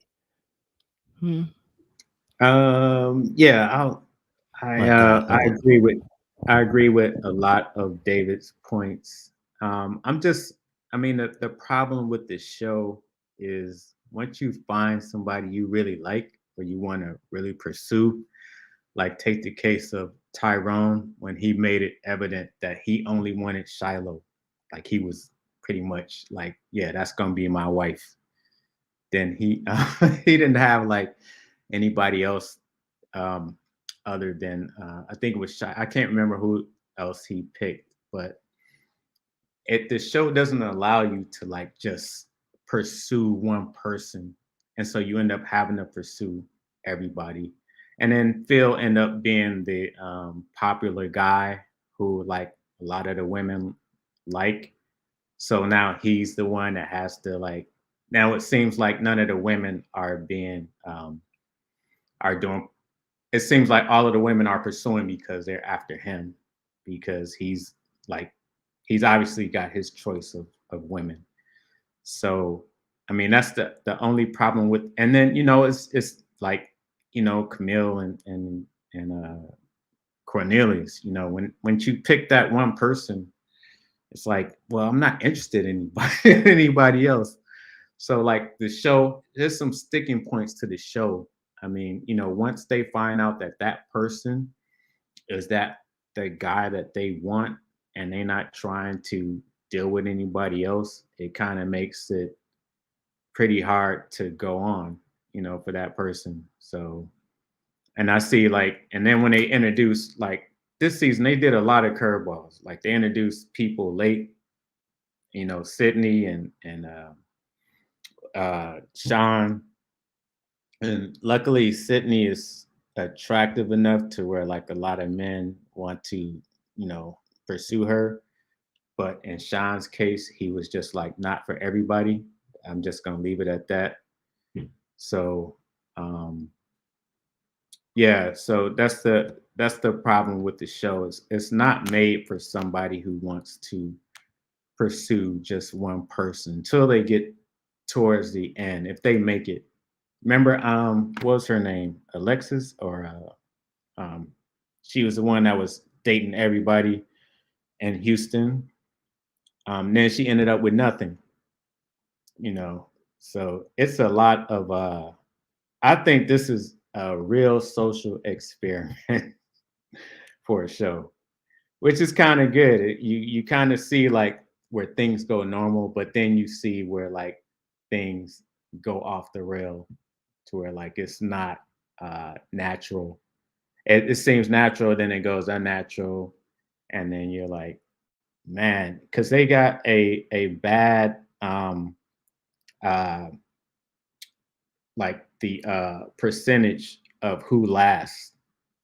Like it just has the percentage of couples who stay together or who actually make it is really bad. It's almost like, Married at First Sight. Like I think they're like 2% people who match up and they end up together. So that's the only thing I want to add in there. I appreciate it, Cap. All right. Since the men are going first, we'll continue the trend of us men going first. Then, just DeAndre, talk to us, man. What's your thoughts towards the final scene? Was that your end? Because I caught a little bit of it. It's just like when you, it's hard for me to watch certain stuff because I know.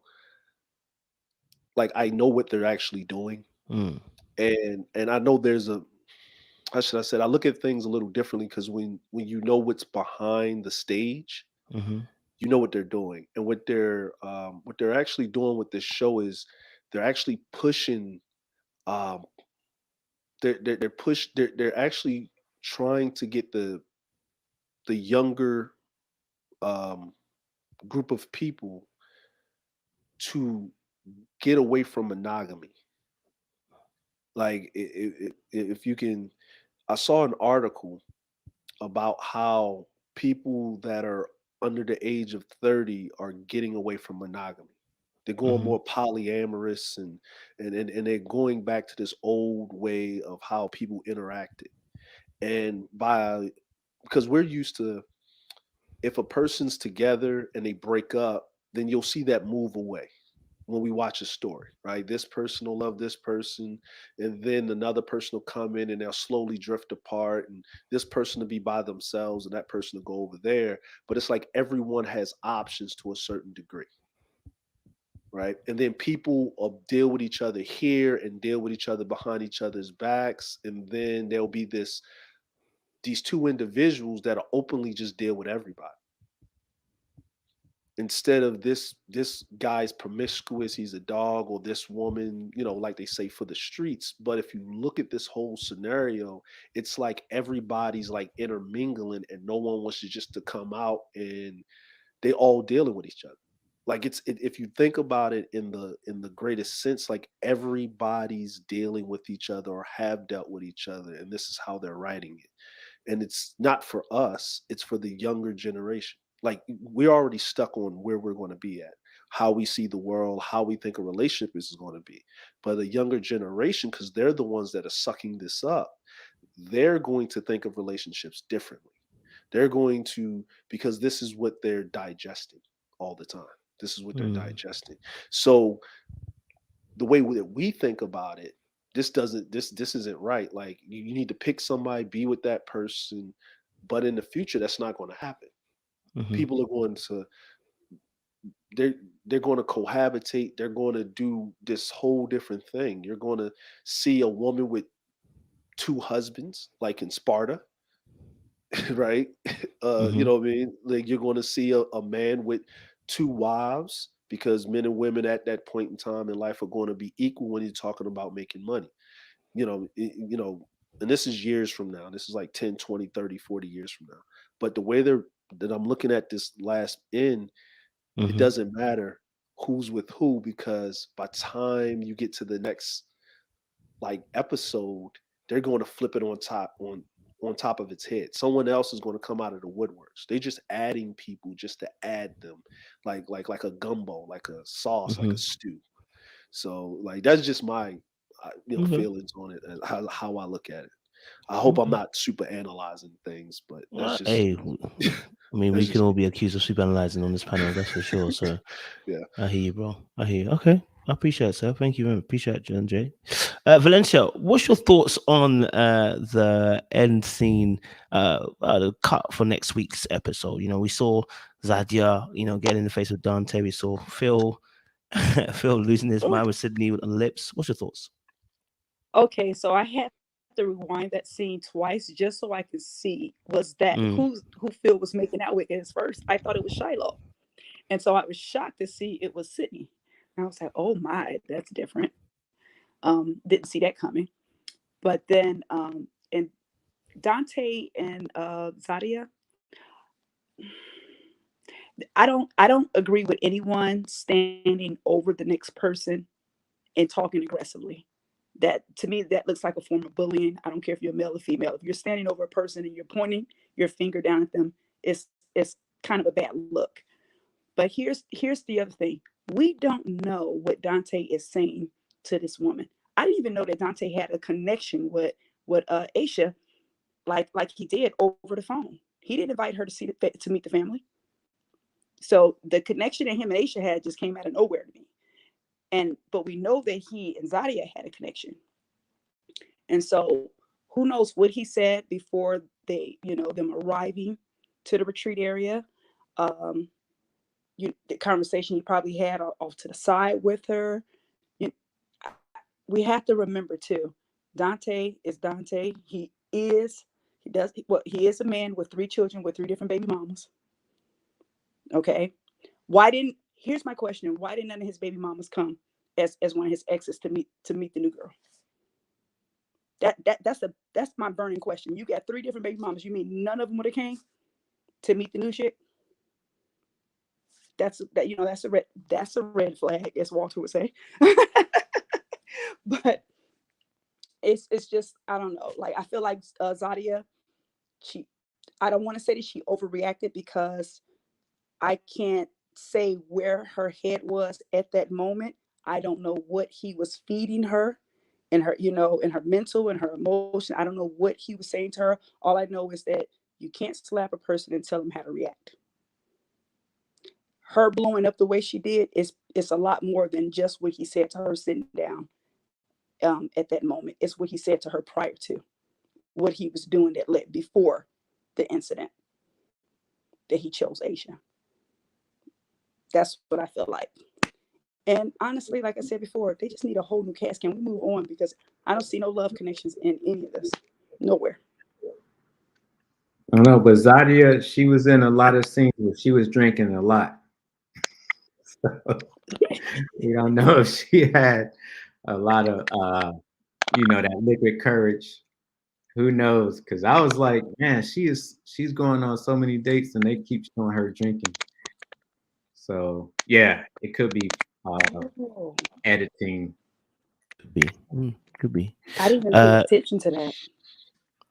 Do you think that was like, how is her person, like you know how the personality is, right? Like, so if she's not drinking, and if they show her not drinking and she's more calm and mild mannered or more clear thinking, and then they show her drinking and she's more upfront, more personalities coming out,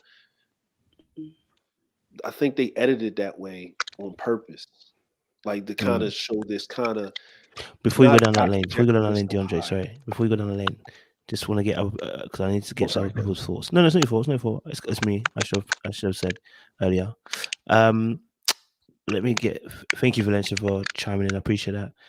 Let me get Elsie to give us her thoughts on next week's episode and what she saw with Zadia and what she saw with Phil.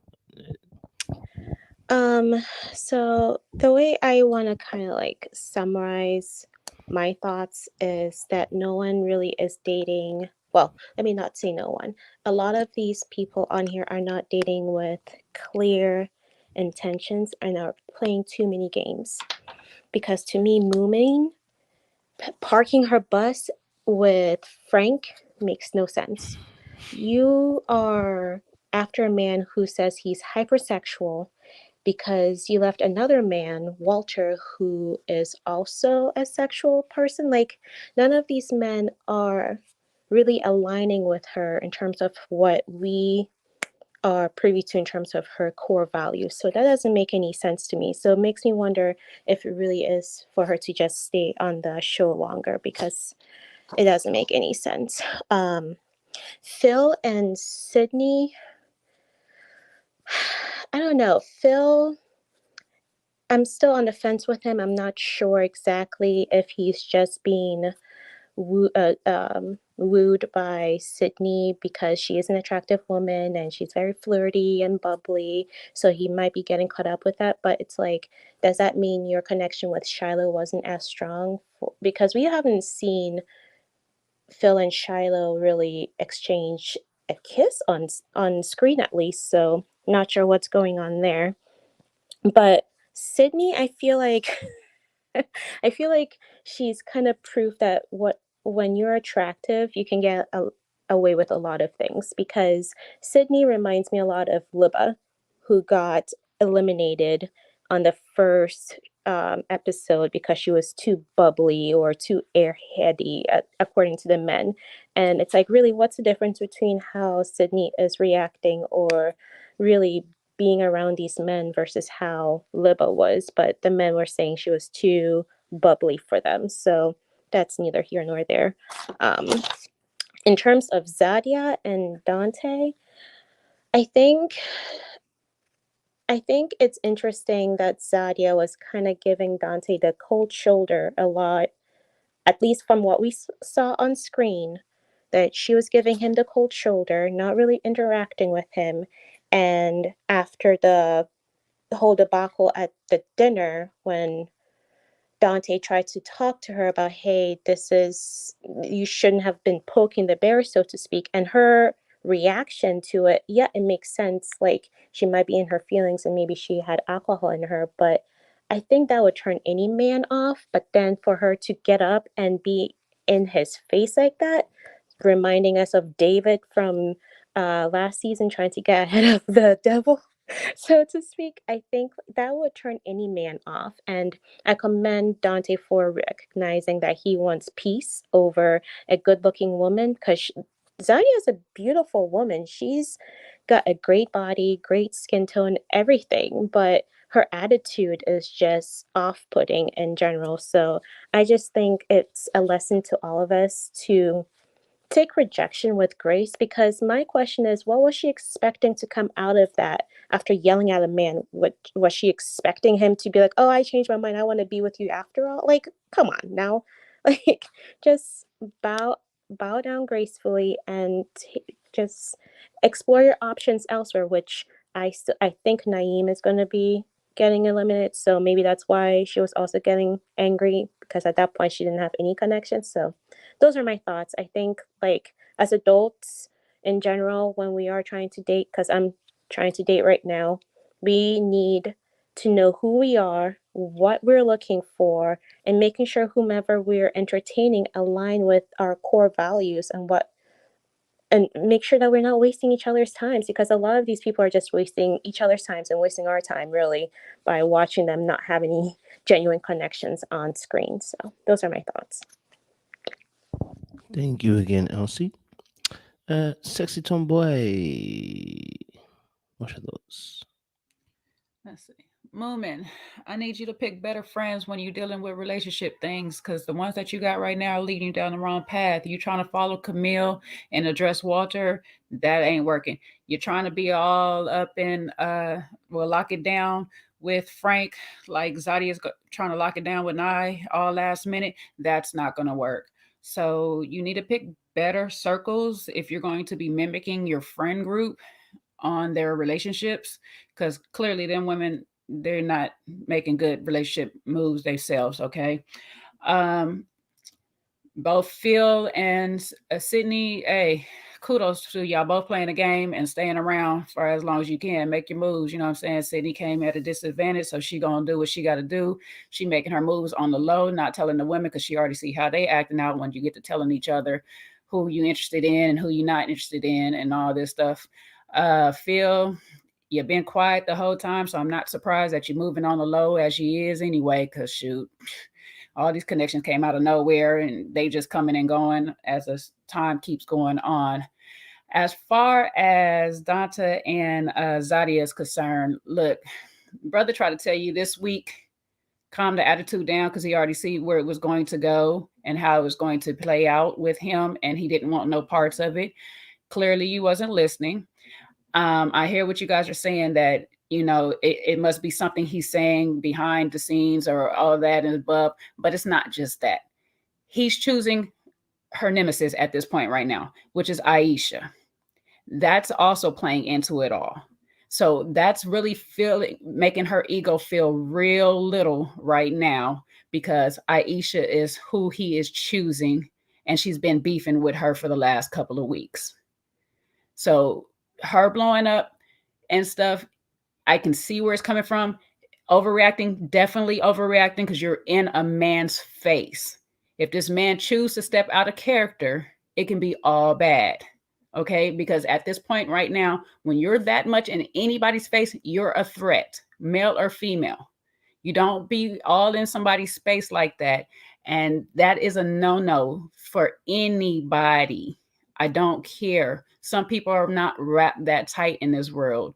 So when you're in that space, you're in their space like that, you could be triggering something from their past that might come back to bite you in the butt. So I would not recommend that for anybody, even if a person has told you something that you do not like. He told her this week, disengage.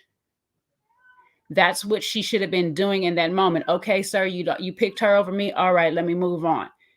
I don't have any connections. Let me go on about my business. You already know you're not feeling these brothers anyway. So why even continue to try to play like you are? You're not here for it. The brother tried to tell you that he needed a room and stuff, and you told him go across the whole house. You didn't even bother to walk with him. You're not making no real connection with I. So, like, what's your point? What is really your point?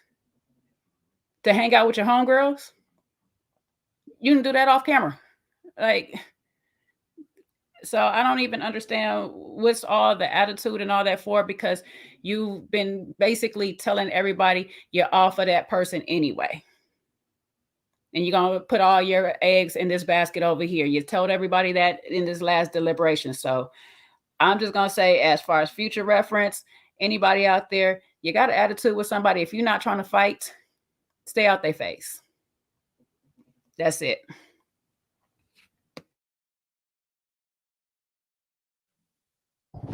Appreciate Jay. Appreciate Lola, you've got the honors of being the last person to speak on it. So the last few scenes, or the last scene rather, for next week. First person, Zadia. We know she's spoiled, but at this point, I guess her pride's been hurt, blah, blah, blah, nobody cares. But now, at this point, if she wasn't spoiled, what she would do is kind of hold it in and have some dignity and some grace on her way out. But being spoiled, this is what she's probably decided to do. She's on reality TV. She probably didn't come for love anyway, so she wants to pull a Kenya Moore. Any press is good press. So now she wants to go with bad press. She wants to be memorable, because the truth is, her being his face like that, she wouldn't do that if cameras weren't rolling. Because she knows, you don't know how people were raised. You do that to someone who wasn't raised right, she'd get knocked out. But she knows she's within her space to do that. Nothing will happen. And he'll be, and she probably knows the guy too. He won't do anything. That's disrespectful. But then again, is she surprising us anymore? I didn't see this in the beginning, so I just know she just seemed okay. But sometimes the friends you keep can bring out other parts of you. Not to say that wasn't in her, but it was encouraged by keeping bad company. Nobody cared about Zadie at this point. Time for her to go. Sis, you might be a nice person, but you're not looking quite nice on camera right now. It's time for you to go. She's probably strummed up enough business for her fitness stuff. Yeah, she's got what she needs. Next scene, of course, with Sydney.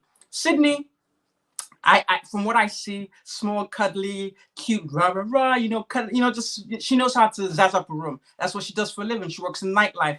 And for her, men might mistake that. Men might mistake that for her being, just nice, sweet. No, with her, she's a predator. She's calculating, strategic. But the thing, she has this exterior, which can be deceiving. So the men can't see it coming. Phil don't know what hit him. He has no idea what's going on. So he's falling in, moves him for a kiss. Now that's going to be another strategic play for her. When they have that women's deliberation, she's going to, bring it out ever so casually. And Shiloh's going to Shiloh will feel crushed. So that's another place. So we know that at this point, unless something really strange happens, Sydney's going to the final. Now, is she going to fight a love match? We don't know that, but she don't really care. That's another thing to strum up business for her. Last person, Mooman. Now she's moving to Frank.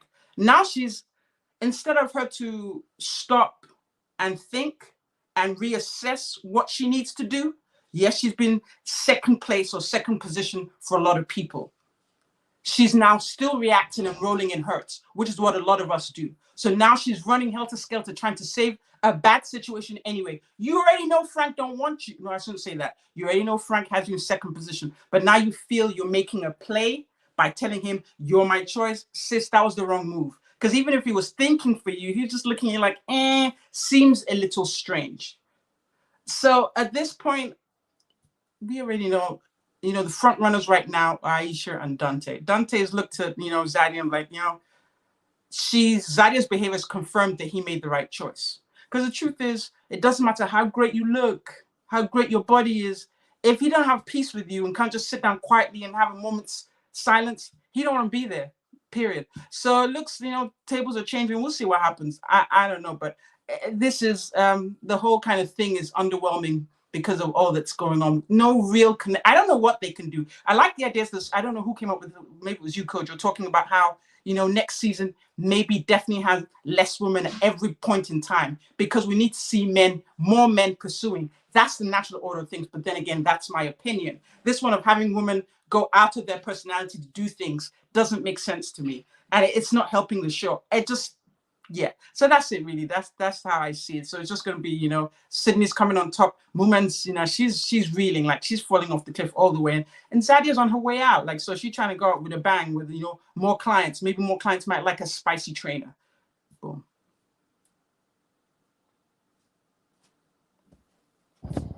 Good round up there, Lola. Good round up there. Yeah, guys, just to bring a benediction. I don't usually do it. I usually let Sean do it, but I know he wasn't in the show today, so it'll be unfair to put him on the spot. But yeah, no, I'm gonna say, it's been so far. Ready to Love has been an interesting journey. I know. I think it goes on. Does it go on a break next week, or is it next week that it's back on? It's the following week. It's back on. Okay, yeah, for the 31st, I believe, isn't it? So, but yeah, it's been an interesting, kind of last few episodes. It's obviously winding down now towards the end. This is where people are going to make their decisions. This is where we're going to see people's characters. I'm wondering if Phil's going to do a madness. I am wondering, I believe he's a good guy, but if I'm not talking about kissing Sydney, I'm talking about the choice and how he makes that choice, right? Because integrity is usually in the process of how you do something, right? So I'm really hoping that the integrity continues in this process when he has to make that final choice, whoever he chooses, whether it's Sydney, whether it's Shiloh, it is what it is, right? But yeah, I hope for that. Then obviously we've got Mameen and Walter and Frank's situation. I really hope that Mameen just bows out, because Frank's not looking at her, number one, and neither is Walter. And I don't want her to be suffering in that place. Sis, it's okay. Sometimes people just don't realize, they're not meant for you. Some people are just not meant for you, and that's okay. That's okay. It's a bit of a peak one still. And then we have Donta, Aisha, and Zadia situation. Man, honestly, I'm almost praying and hoping that Zadia, there was a real reason why she got into his face. I'm hoping, right, that he pushed her or something, that she got into his face, because I honestly, there is literally very few be in someone's face like that, right? You may be hurt, you may be frustrated. This ain't your partner. This is not your boyfriend. This is not, and even then, you should be careful how you do those kind of things, right? You are dating, if that, and you're in somebody's face like that. It's not where we want to be going to. Do you know what I mean? So yeah, I mean, there's a lot that's happening, and so we look forward to seeing the progression of those interesting things. Frank is going to be talking about me. We're going to see Phil kissing Sydney, and you're going to see Zadia obviously with Dante. So we look forward to seeing that. I won't be here, but I will be passing on the torch to Chef Jay and Sean. So if you watch, are you going to be doing on another round? Is that what you're going to be doing it on, Chef Jay? On the 18th, Sean is going to do it on his channel because I might be hosting a wedding. And the following week, then we'll have it on another round. Okay. All right. So as you heard, next week, you Sean guys jump on Sean Unfiltered. He's doing the Ready to Love panel. So shout him. I'll put a little message on my community page, so you guys can go and jump on his channel for the next week. And then the week following, Jay, you'll look to host it on another round, right? Yeah. All right, I'll put that in the message as well, so people know where they're going. So I'm not leaving you like orphans, as our good Jesus said. Okay, I don't want the sheep to be scattered. Don't want the sheep to be scattered. We want you to be focused and go to somewhere so you can watch the show and have a good conversation. So honestly, guys, it's been amazing. 2020. I want to thank a lot of you for turning up, showing up. Today we came 800 strong, and I turned up at 3 o'clock in the morning for me. Would have been about 9 o'clock for you guys almost. Some of you for CST, some of you is 10, some of you is some of you, if you're on the Pacific time, boy, you're swimming. It was afternoon. But yeah, I want to thank you guys for turning up, staying late with us. I know some of you is 1 o'clock, some of you it's 2 o'clock in the morning as well. So listen, really appreciate you guys turning up and jamming with us this week. Like I said, tune in to Sean Unfiltered next week for the Ready to Love Live. Tune in for another round the following week. Also, as well, Maria will be doing lives on Friday night as well. So I know some people want to join that as well. Listen, we're a community, so I don't compete. They don't compete. We don't compete. You understand? We complement. Do you understand? So there is enough space for all of us to eat off this table. So go where you need to go to. If it's Maria, go to Maria. If you want to go to all of them, fantastic, go for all of them. If you've got all the energy to do it. If you have one desire, go for one desire. But we don't compete here. We complement as well. I want to also big up Lola as well, because I know Lola's jumping back on her YouTube wave now. I know that we are resident doctor here. She's working hard, behind the scenes, saving lives. So sometimes, she has to take some time out and rest and recuperate. But I want you guys to also show some love to her as well. Okay, before the end of the year, we're trying to get her also. We're trying to get Sean another round and Lola all out to 1,000 by the end of 2021. And I know you guys can do that for me. So what I want everyone to do is please go follow their channels, subscribe if you haven't already done so, and show that same love that you show me each week to them as well. All right, so we can all eat off this table. But listen, guys, it's been an amazing conversation. It's been great. Lola, Elsie, Jay, Valencia, living with Ishe. Living with Ishe. I said it right this time. Yeah, fantastic. Listen to that. I'm learning. David and just DeAndre. Honestly, it's been a pleasure having this conversation with you guys. Audience members, we're about to jump off this thing now. It's been 3.5 hours and more. So we will see you guys very, very soon, and onwards and upwards to 2022. Much love and appreciation. Yes, sir. Good night, everybody. Good night. Good morning. Good morning. Good night. Good evening. Little Black Book. You know what time it is.